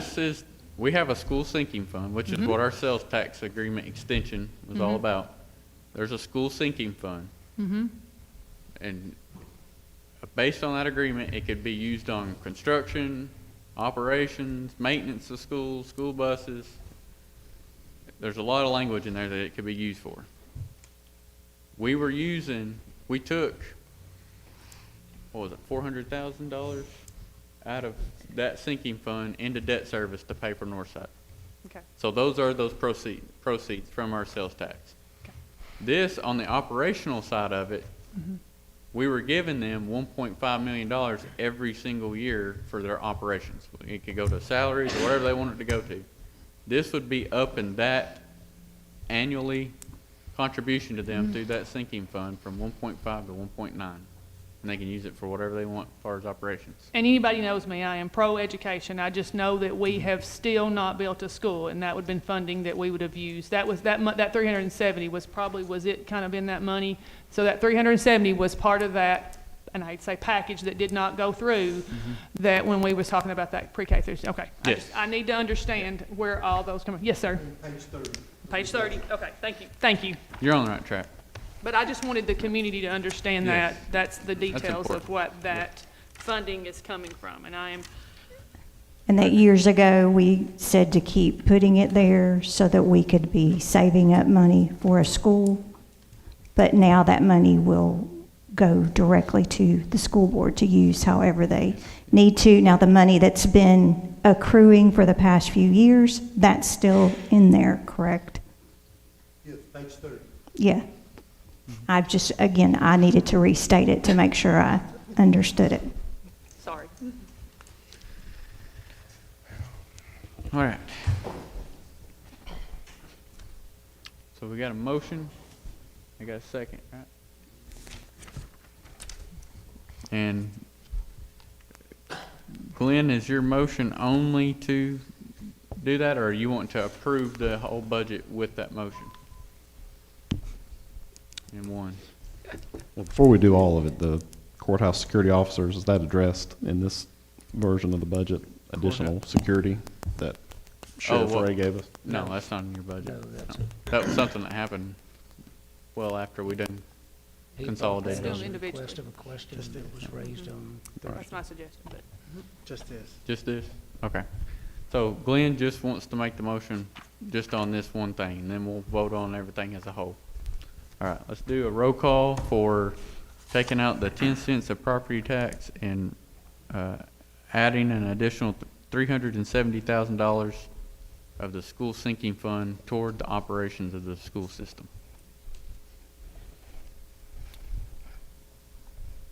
Glenn Merriman, Yes. Matthias Anderson, Yes. Andy Pack, Yes. Greg Matthews, I'm gonna have to abstain from voting as it would directly benefit me. It's for raises. Susanna Cripps, It's consolidated. Daniel Cripps, Yes. Jeff Barnes, Yes.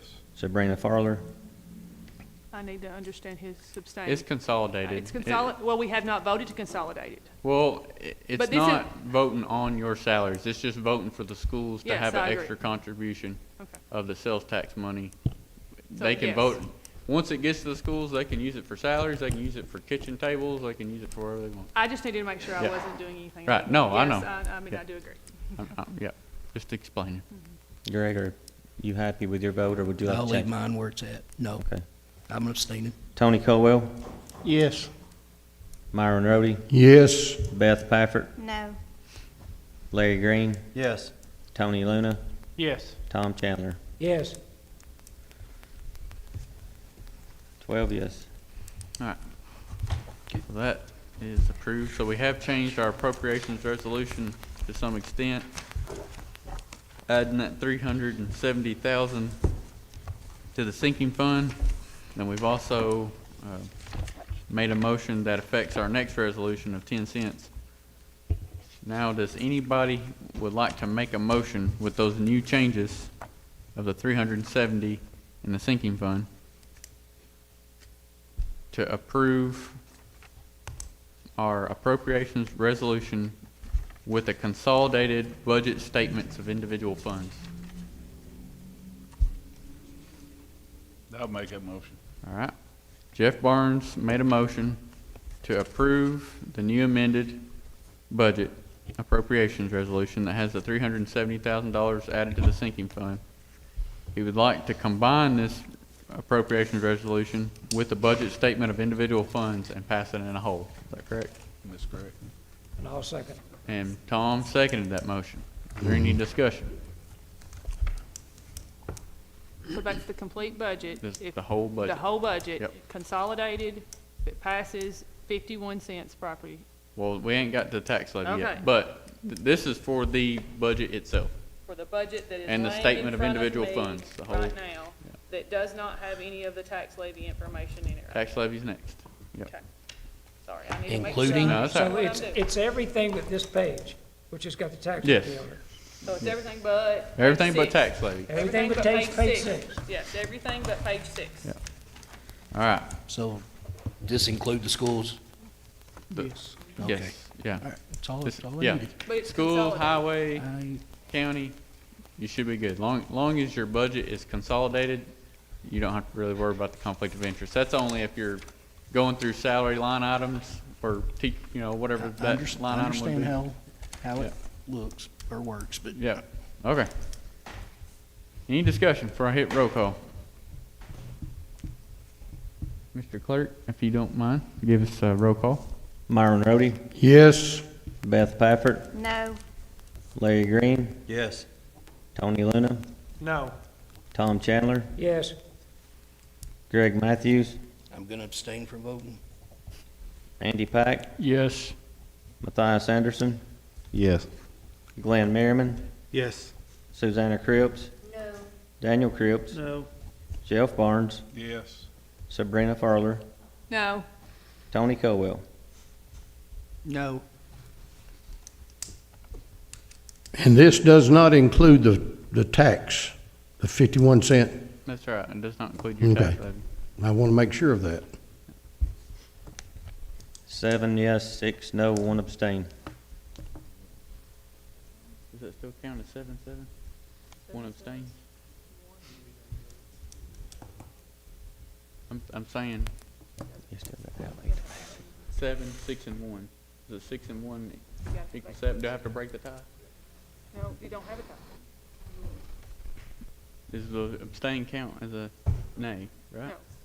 No. Yeah. So do I break the tie? My vote don't count. So I don't have to break a tie. Good. All right. So did it pass? It did not pass. You have to get 8 votes. Would anybody like to change their vote? All right. Would anybody like to make any amendments to the appropriations resolution or statement of individual funds in order to make it more reasonable for their liking? Or it could be sent back to the budget committee, correct? Yes. What changes will the budget committee do if nobody's gonna speak Yeah, up? well, somebody's got to let the budget committee know what they want to change, or they're just going to be there scratching their heads. I voted no on the, because of the nonprofit organizations. That's why I voted no. And y'all know where I'm at. That's why I voted no. I know why he voted no, abstained. I know why he abstained. But I don't, somebody else can say, well, they voted no.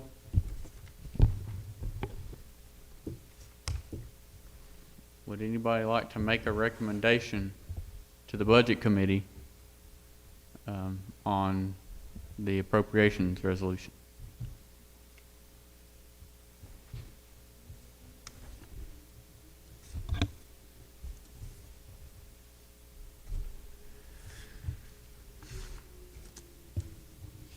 Again, just as you said, passing this back to the budget committee, what does that do unless we know what's the problem? Tony's told us what's in his, but why he voted no. We just run off what we had before. But the only possibility, if we go back into the budget committee and we don't agree to do what Tony wants, to get his vote, we're stuck. And he's in the budget committee.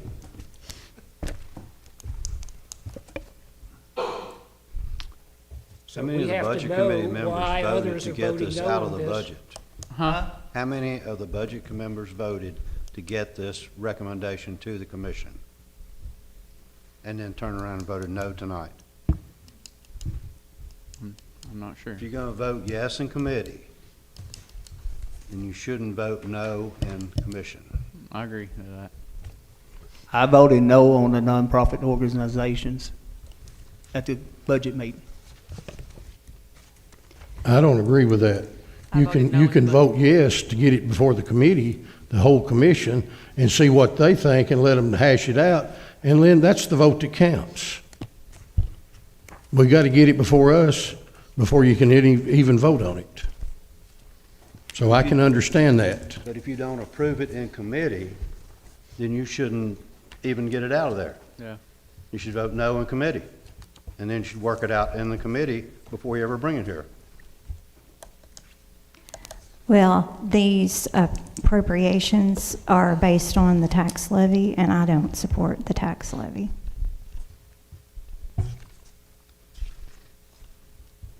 I voted no multiple times in the budget committee and continue to do that. And we have some decisions to be made, but we're not doing a very good job finding land for sure, or making decisions on that. And the tax levy, I don't agree with either.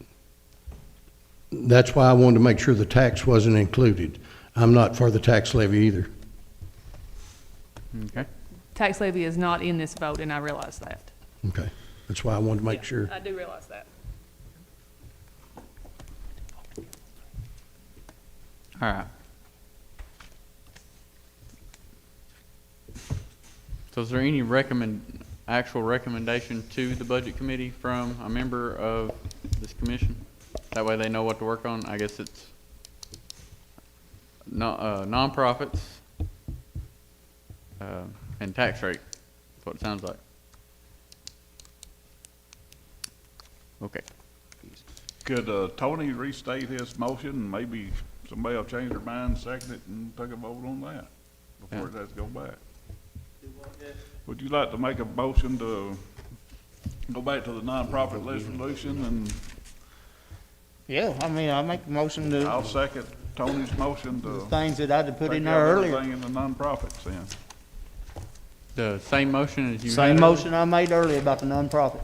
And you're gonna second it? I'll second it then. Okay. Any discussion? We already passed It's a it. very bad idea. I know. I mean, our rescue squad answers just as many calls as anybody else. But we're asking these people to pay for it, and the two of these has went up year after year after year after year. They keep coming back asking for more money, more money, more money. And what do we hear? We don't give Danny money. We gave Danny money, but he needs more money. I mean, and some of the organizations in there I'm aware of, and 10 years ago, would I said I took it away from the baseball fields? No. But the way they're run now and everything, yes. Because they're not spending the money wisely at these ball fields. I've been there. I've been umpiring, I've been there, and we gotta start holding these nonprofits accountable. We don't know what they spend the money on. They don't have to report to us what they spend it on. But we got to start holding people accountable. Sabrina, didn't you say that I'll use the rescue squad because I think it's a wonderful thing that he would give some kind of, proof of where the money. I understand not wanting to hand somebody a blank check and let them go blow it where they want, but you were talking about. He provided a list in the commission, in the meeting. I mean, He if provided somebody goes off in Dustin swift provided a water, list and did exactly like we asked him to do in the commission. none of us are going to in the go meeting. jump in a lake or running river. I mean, it's these guys. But the pet or the animal shelter, I think, is a wonderful thing. he can be like the volunteer fire department. They can quit the agency the thing they're in and become just like the fire department, ambulance service, and report to us. If their money keeps going up, it's doubled. Am I right, Jeff? Within the first time y'all gave them money, probably tripled? Probably has. But, I think it's a great thing. It is a great thing. It is a good thing. If we can get something passed, not have to go back to budget and come back. Well, this takes a level of compromise. These 14 individuals are never going to agree on everything.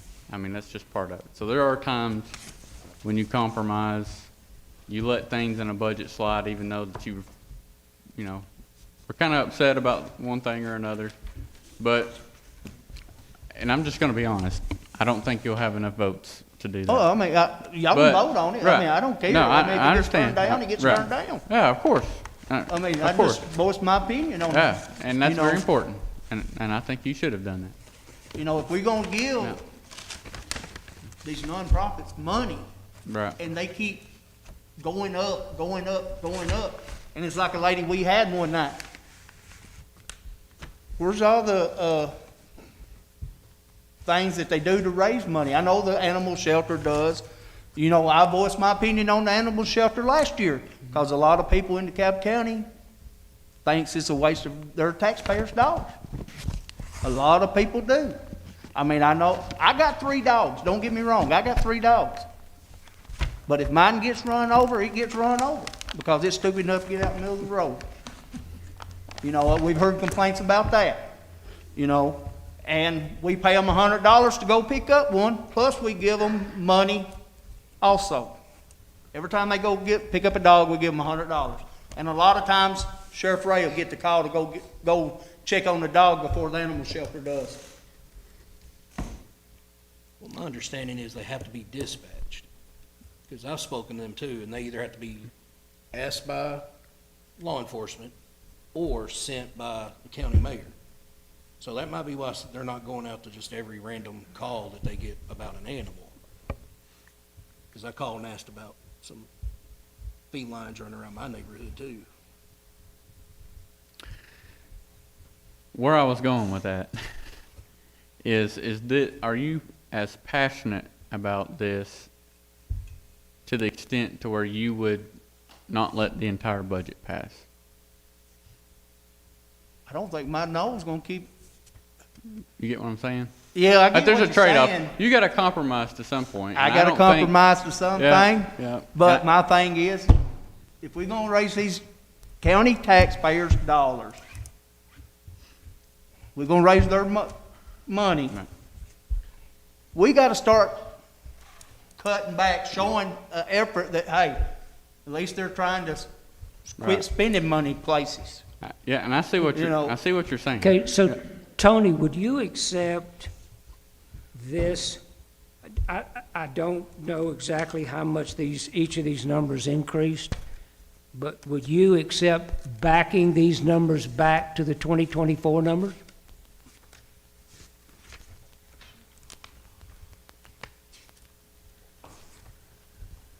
Because a good compromise, that yeah. is a resolution that Yeah.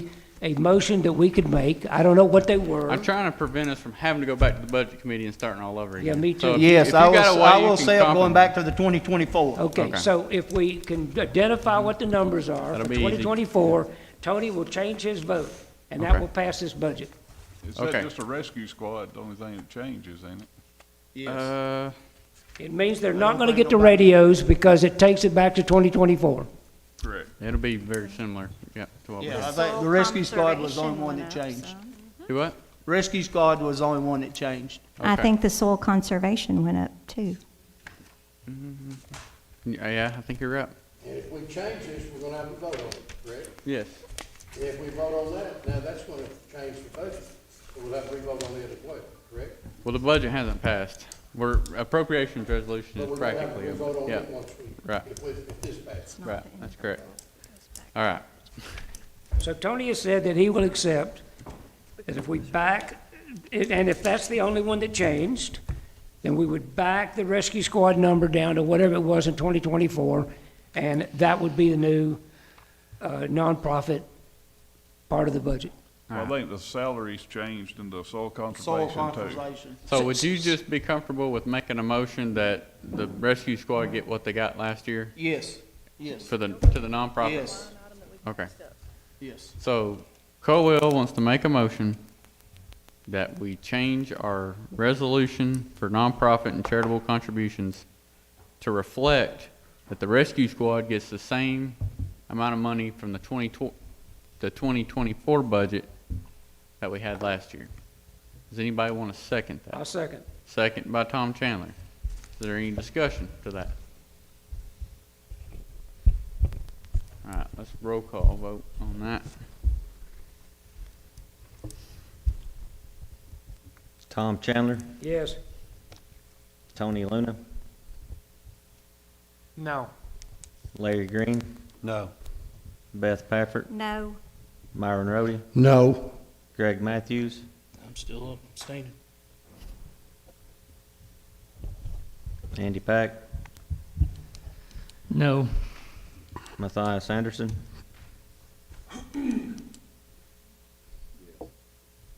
Glenn Merriman, No.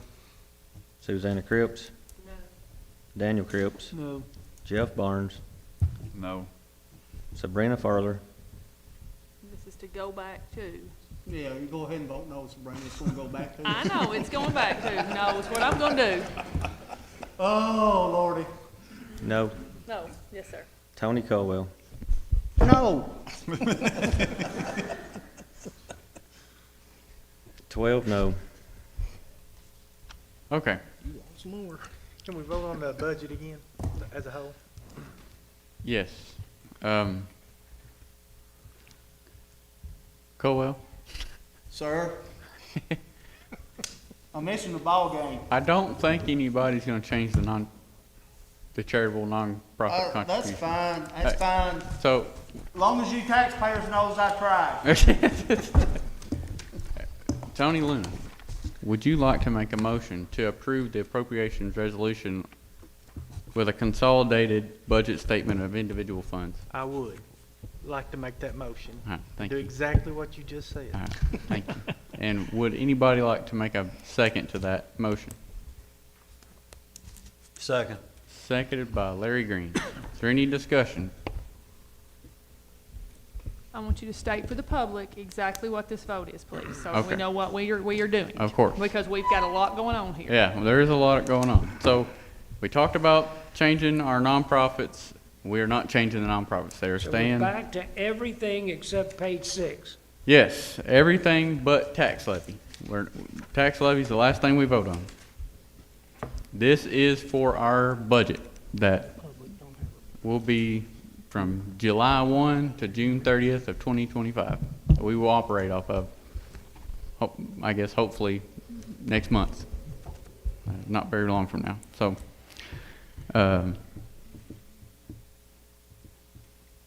but we did talk about nonprofits, but we had decided that that has not changed. So we are back to our original budget, and we have a motion to consolidate that budget and move to approval. Is that good enough, Sabrina? I think so. Got a motion by Tony and a second by Larry. If there's no more discussion, I'll roll call. Matthias Sanderson, Yes. Glenn Merriman, Yes. Susanna Cripps. No. Daniel Cripps, Yes. Jeff Barnes, Yes. Sabrina Farler, No. Tony Colwell, No. Andy Pack, Yes. Greg Matthews, I'm going to abstain from voting. Tom Chandler, Yes. Tony Luna, Yes. Larry Green, Yes. Beth Pafford, No. Myron Rhodey, No. 8 yes. All right. Now that we got the budget out of the way. Our last one is our tax levy resolution. So this is to set the tax rate of our 2025 budget. There's 51 cents going to debt service is the only increase. We had previously taken the 10 cents out of the schools and replaced it with sales tax money instead of property tax money. And if the will tax passes, would that reduce the taxes? Yes, if the will tax passes, it will reduce the amount of property tax money that will be spent. Will I that think need to be in the motion? we can. I think I that would be just want- appropriate. Yes. Don't you I think? make a motion. Can we do that? You can't do that, can I you? mean, we can't do You can't tie that. that together, can you? No, I don't think you can do that. because he's got to sit, he's got to do everything. He can't wait till November to, I think you have to vote on this, and then if the will tax passes, then we have to vote to reduce Yeah. the, Next year. the property tax by the will tax. You can make a motion to do next anything. year. Yes. But that So is it's gotta not stay going on to a year, occur right, in Steve? effect until the next budget year. Okay. So, if the will tax passes in the referendum, the commission has stated that they would use the proceeds of that to diminish the amount of property taxes for the next tax year. Yeah. I don't know, maybe there's some misunderstanding. I'm not quite sure what No, the that deal makes is with sense. that, but. It does. Okay, so the property tax rate of 51 will stay, and that will be our next property tax increase. If a will tax referendum, if the public passes the $50 will tax, the proceeds from that can take off of the next property tax. increase. That would be the next year. It would actually reduce the property tax. Yes. All right, Right, understand. so 51 cents, not 61. Would anybody like to make a motion to approve the tax levy resolution? I'll make the motion. Motion by Tom, I second it. seconded by Glenn.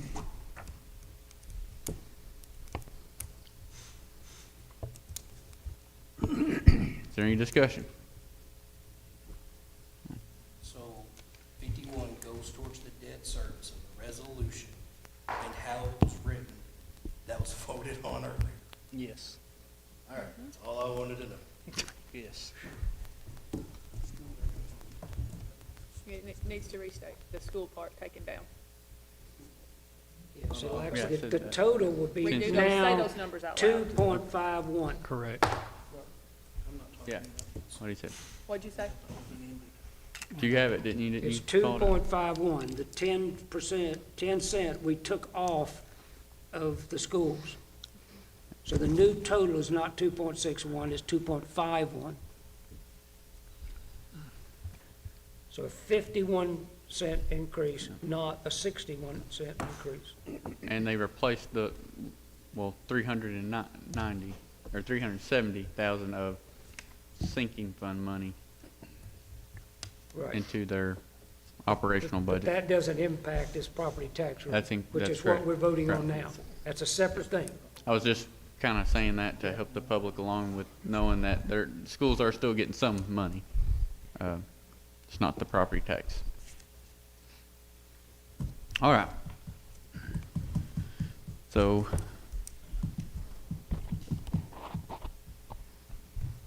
if this doesn't pass, then budget can't really go further, right? So we'd have to back up anyway. So if the tax levy resolution fails, we'll still have to go back and revise the budget because everything is based off of the tax levy itself.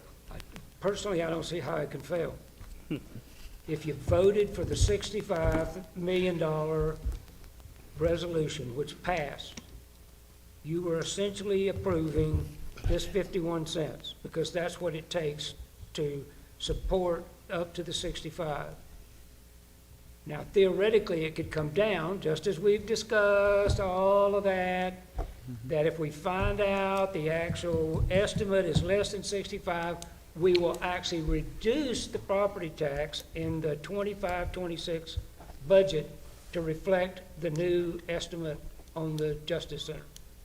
Correct.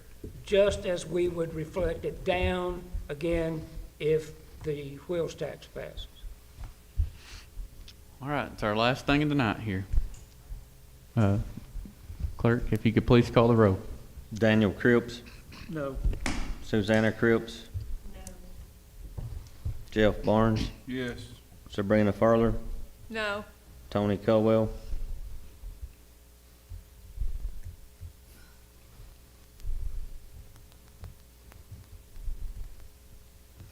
Yes. Glenn Merriman, Yes. Matthias Anderson, Yes. Myron Rhodey, No. Greg Matthews, No. Andy Pack, Yes. Beth Pafford, No. Larry Green, Yes. Tony Luna, No. Tom Chandler. Yes. 7-7. 7-7. So you broke the vote on the $65 million, you're gonna need to break this. And if you broke it on the $65 million levy, I'm assuming you're gonna break it on this. You make good assumptions. No pressure. I vote yes.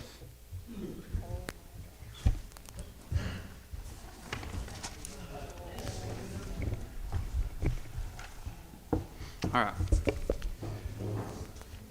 Now, in other business, we have some surplus items to consider. The Chevy Impala, a variety of old chairs, the old conference table, an old desk, and some office materials that I had discussed in the workshop. There's some old stuff laying around the courthouse we need to get rid of. Would anybody like to make a motion to approve these items as surplus. Myron Second. made a motion and seconded by Larry Green. Is there any discussion? All in favor say aye. Aye. All opposed? Motion passes. And there's a library board thing I missed somewhere. Yep. All right, we also needed to appoint the Library Board of Trustees, Ms. Beth Cantrell and Joshua Gully, for another 3-year term on the Library Board of Trustees. I'll Anybody like- make a motion that we appoint Motion them by to Ms. another- Beth Pafford, seconded by Myron. Is there any discussion? All in favor say aye. Aye. All opposed? We got some notaries real quick. We got Albie Parsley Jr., Wait, Lonnie Mr. Mayor. Easterwood, Amy Knowles. I'm sorry. Under other business, Yes, sir. I would like to make a motion that you appoint a committee of 3 commissioners to look at all sources of revenue and identify any new sources of revenue that we can have. I think that's an awesome idea. I'll second that motion. Seconded by Tom. Any discussion? All in favor say aye. Aye. All opposed? Motion passes. Also, in other business, I'd like you to, I mean, this may be more of a discussion. Can we move the jail justice center conversations to our work session for maybe 15 to 20 minutes? I don't know. The whole 14 of us are already on it. We're showing up twice. I mean, we moved that. I know that's not a lot of money, but we did have to move that line item. We're all sitting here. Maybe we don't. I don't see why if we don't put an agenda on our work sessions, a committee of the whole for 15, 20, and then just cut it off or something, or 30 minutes. I don't know. What's your thoughts, or somebody? I agree. I think. Make a motion So then. how about, I- Oh, wait. here's just a suggestion. How about we just do away with 14 people on the jail committee and have a real committee? Because like some here, I thought we're all 14 on that committee. We all decided in multiple meetings of this stuff, but I never realized that even though we all come to an agreement there, we still have to do the same thing here. Yeah. But- I think it really depends, okay? It's really based on the circumstances. If you have enough material that would last an hour or so on its own, then I think that it would be probably in the best interest to have a meeting of itself. Absolutely. Like if we were gonna have a PowerPoint presentation or, something going on where we would need, now, do we always need that? Yeah, I could say some of it probably could just be done in our workshop meetings. Well, we But- just continue to kind of hash it out twice, kind Yeah, of sometimes. right. We have a meeting and then we turn around and talk about it again sometimes, not Right. always. Right. But I just don't know if it's the best use of county funds to do that twice. And there is some meetings that we do need to do separately and just have that focus. But this is going to be a big project that we have lots of questions. I don't say lots, there's still Yeah. questions that are uncertain. Yeah, I'll just kind of play it by ear if you're all right with that. If I think there's going to be a meeting where there's going to be a lot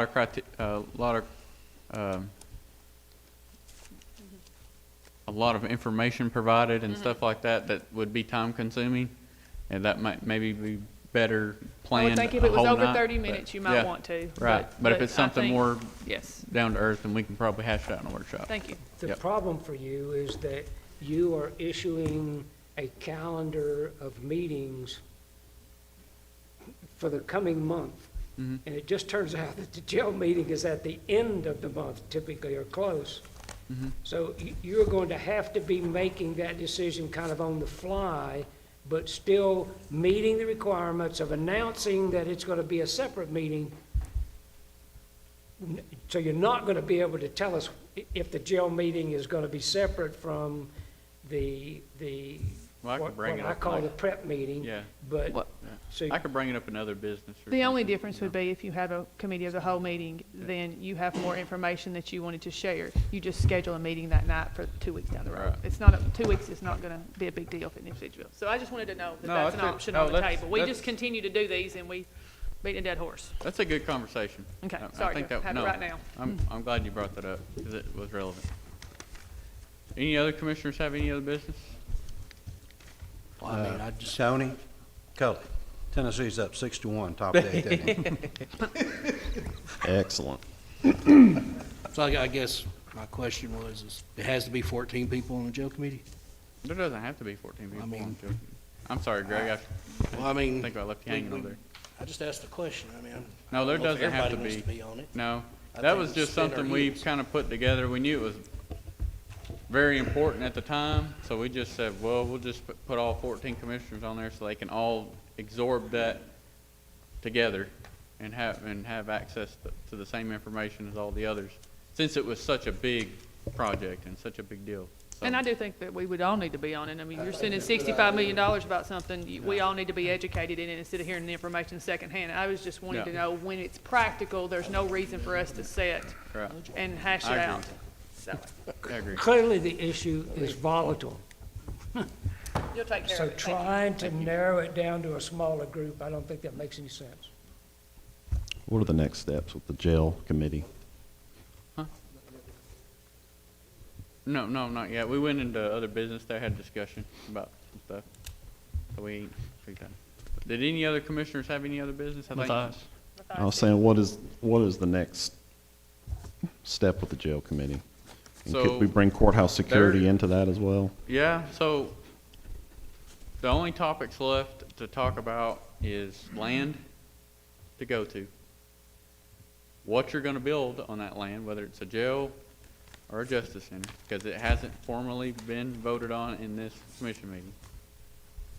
And then, if you wanted to, you wouldn't even necessarily have to have a jail meeting just to talk about courthouse security. We could talk about that anytime, but we could use that as an avenue to talk about courthouse security. But now I the think it's budget, directly related, so. the budget we just voted on, Yeah. it was based on a judicial center on a new location, is that correct? No. Well, most of the numbers, yeah, it would afford one, yeah. Because, We made it to where it could do anything. but based on some of the numbers that we got, if we chose a different avenue, that would be a higher cost, correct? Well, you bring up a good point. The cost analysis that I did was trying to show the costs over the full time. When it comes to the bond itself, the bond itself can be cheaper for the other options, except for the judicial center at its current location would be more expensive. Correct. The other options, just the construction alone, would be cheaper. Those additional expenses for transport, things like that, those you cannot put in the bond because those are just your yearly expenses. So those would go along with the increased staff that would be required at any of them.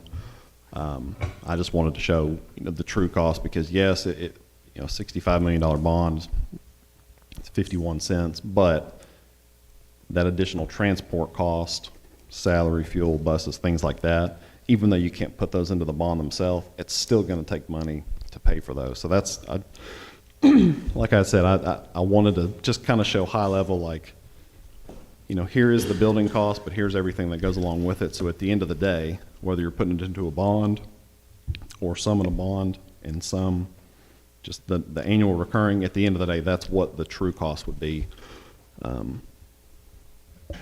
So.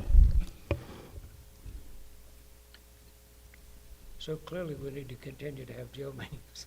Yeah, we can have to, unless you already know what you want to do, then vote for it. Well, and that's kind of why I ask is, if someone else has some other ideas, as far as the ones not listed, on that document that I shared, I mean, those are the ones that have been discussed the most, jail, justice center, here or there, basically. And then, of course, the courthouse issues that need to be addressed.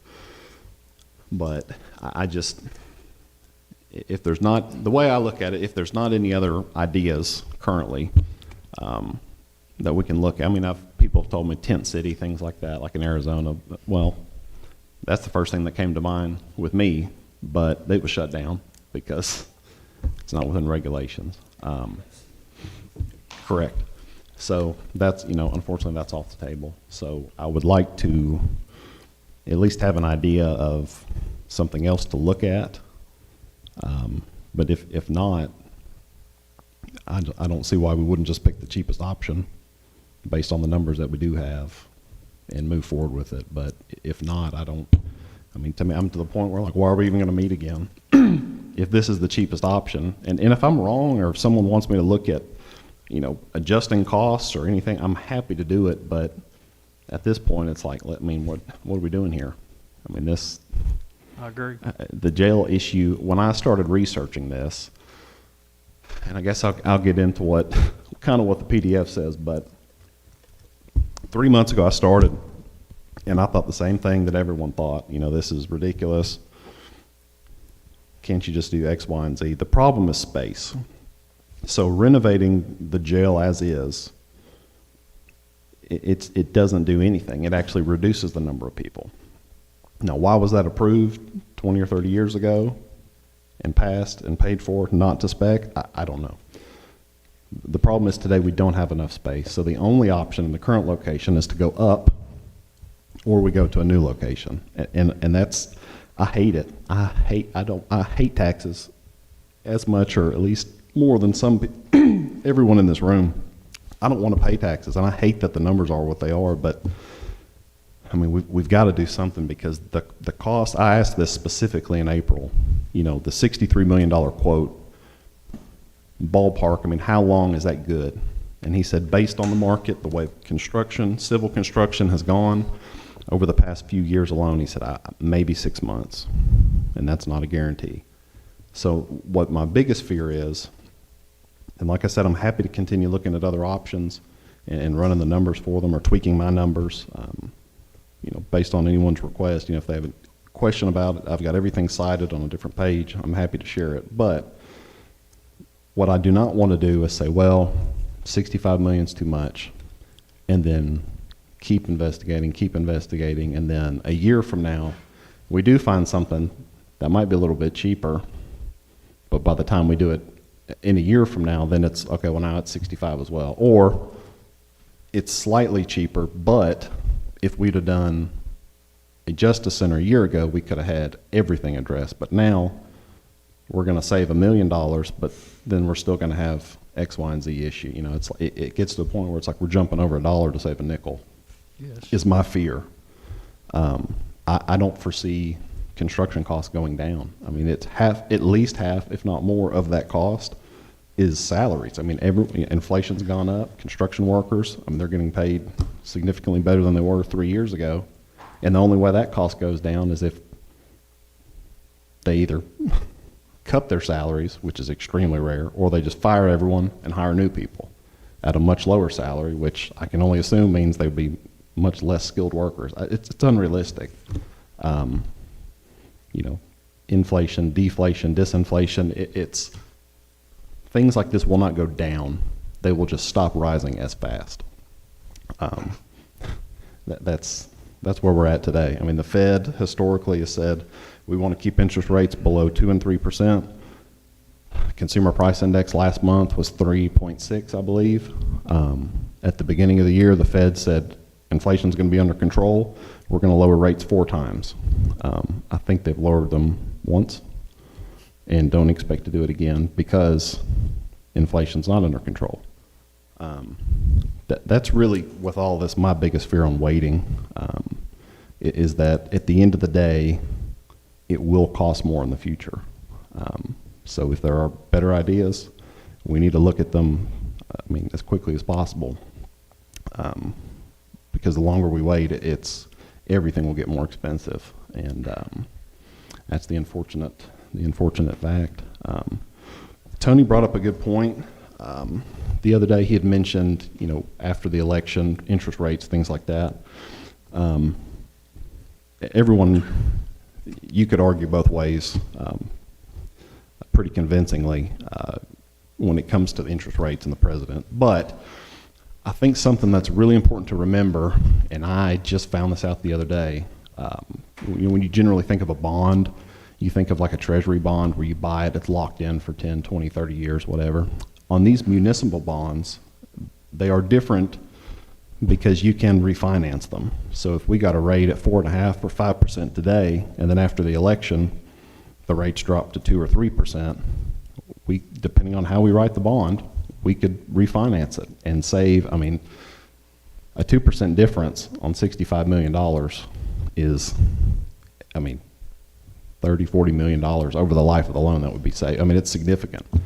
Of course, depending on the starting and refinance rate, but it is an option. We're not locked in necessarily to the interest rate that we get initially. There is that option to refinance, and I think that's something that I haven't thought about in my mind. I thought, well, it's all going to be locked in, but we can have that option. We can make that an option with the bond. So I want everyone to keep that in mind as well.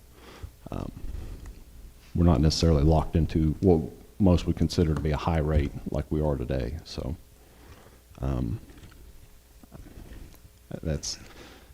I feel like I've done just about everything I can do, as far as the numbers go, other than tweaking them, based on other commissioners' requests, which I'm happy to do.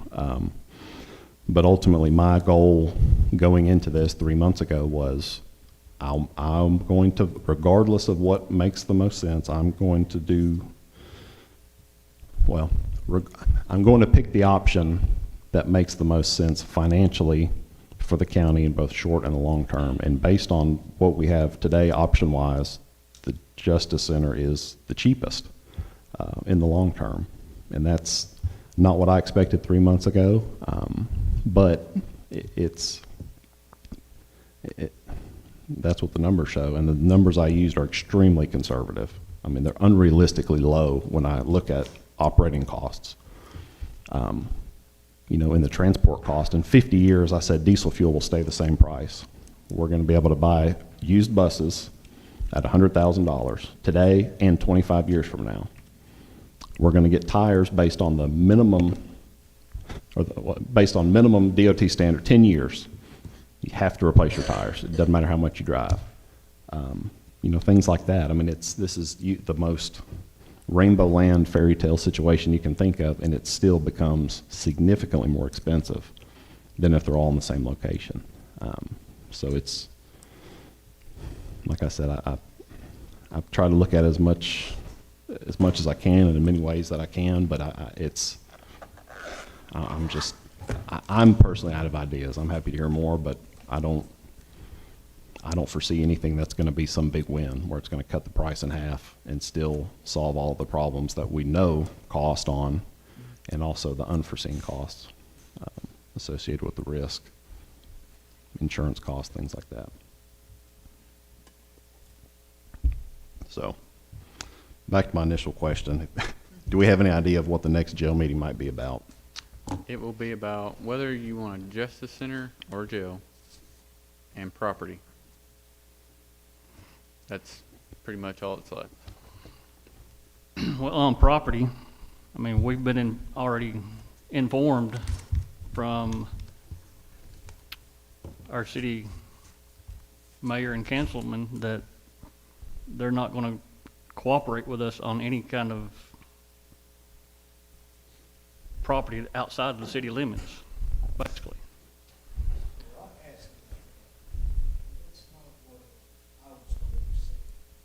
They were just kind of want a little more information. That's my understanding from, he said they never said no. They would just like a little more information. But we do have a piece Because I was about to sick all the neighborhood people on them too. But we do have a piece of property that's been offered to us that's more than big enough for the center and provides good access and roads. And it's the piece of property over there near the Walmart. With room for expansion, Yeah, that's what, For 18 acres? room for be 8.6 acres plus or minus. And that would provide us also other projects that's been discussed. Well, that they could- only offered us 18 acres of that property for the $1.2 million. There's been other ideas that's brought up that can save the county money in the future. No, it will not happen tomorrow. I completely understand that. But as you can talk with anybody, and property is not getting cheaper either. I mean, we've got fueling projects that we could bring in-house, cut out the middleman. Our county fleet, service on our county fleet. that we could save all these shop fees on, that could be there in the future. Again, I know it's not anytime soon. And I'm probably going out on a limb with this, but I'm going to make a motion. We've sat here, we've discussed this budget. We've targeted this budget at what would best suit DeKalb County today and in the future. And in October of 2023, we actually paid $3,500 for a certified real estate appraiser to come in and appraise the property that Mr. Tom had just spoke of at West Broad Street and Short Street. It's the property of Peggy E. Hayes Trust. That appraisal was $1,485,000. I would like to make a motion to start the bid process and the construction process of a 190-bed facility on that piece of property, and start the purchasing process of that property for the $1,485,000. That is a 190-bed judicial center on that property. That's my motion. Are you talking, can I ask a question for clarification? Are you talking about for the 18 acres or the whole piece of property? The 38.6 acres that we got the appraisal on from Mr. Derek Smith So with essentially- Boozer and Company. So essentially, what that would mean is, just for clarification, is if Peggy Hayes refuses, that you're moving, that we would move forward to take that piece of property by eminent domain. That is correct. This is centrally located. It's the best piece of property that would accommodate, again, DeKalb County and lots of different areas, not only now, but in the future. And it's just, I think that's our best move at where we're at. I mean, again, we can sit back and research this over and over again, and just as Matthias referred to just a few seconds ago, longer we kick this, again, I use this term loosely, longer we kick this can down the road, it's not going to get any cheaper. And again, I mean, the cost we're putting in these inmates, trying to house them somewhere. I mean, if you look at construction at the downtown site, the construction is going to offset some of the businesses there. It's just, I think that at this point is our most viable option.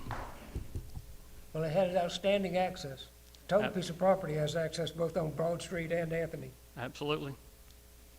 So, Andy, for my clarification, you made a motion for a 190-bed Justice Center?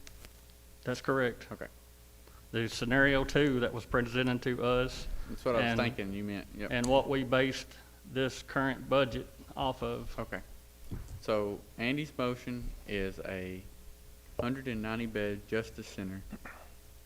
And in that motion, he also would like to add that we, I guess, first offer 1.485 to Ms. Peggy. And if she says no, we'll move forward with the eminent domain. Yes. Okay. Does Andy have a second? I second. Seconded by Glenn Merriman. Is there any discussion? So, I made this clear on my behalf before. I will never vote to take somebody's property. It's her right to ask $100 million for it if she wants it. I hope she never gets it, but it's her right to do it. And I will not vote to take somebody's property. I think we should approach the city again. Like I said, there was, my understanding, a misunderstanding about they will not annex nothing in for us. I think there's other land that has more land also that's not surrounded by a bunch of neighborhoods.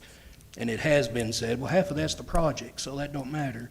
Well, it does matter. I mean, I grew up there, so it does matter. I have sympathy for what you're saying, but this is a situation in which the property is for sale. It's only the debate is over the price of the piece of property. The point that I tried to make once before about the little quarter acre over here that's next to the jail is that asking $700,000 for that little quarter of acre is just ridiculous. And we're in somewhat of a box here. If I'm not mistaken, we've seen one or more pieces of property taken off of the market when they realize that we might be going to build a jail or a justice center there. So we've had people come forward and tell us, oh, we don't want this in our neighborhood, from multiple neighborhoods. So I understand what you're saying, but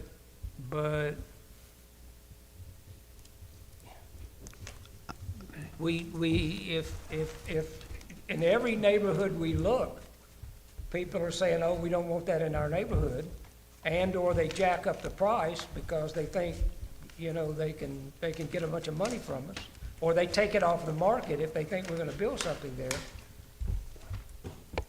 We may come to the situation where we have to take action that we may not want to take.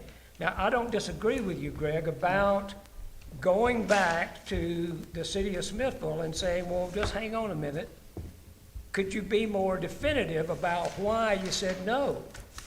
Is it the specific piece of property? Is it just a general feeling on your part that you don't want to be part of adding something to the city that was going to be a justice center?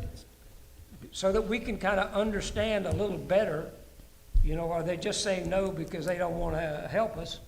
Or was it something specific about the piece of property? Well, I think right now they've not officially said no. I think right now we're saying, well, I talked to so-and-so and it's kind of their general belief that we would like to know more about the project, things like that. I feel like essentially voting on an eminent domain grab, I think we're way ahead of ourselves. I think we need to, once again, identify the available options that are in the county, and then we need to speak to the city and say, hey, these are our options. Would you annex this to the city or not?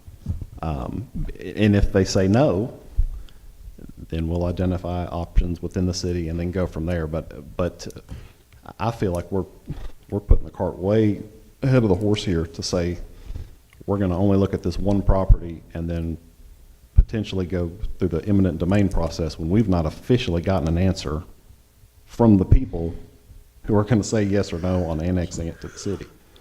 I think that needs to be, I would think, the first step is to get an official no. We don't want to do that.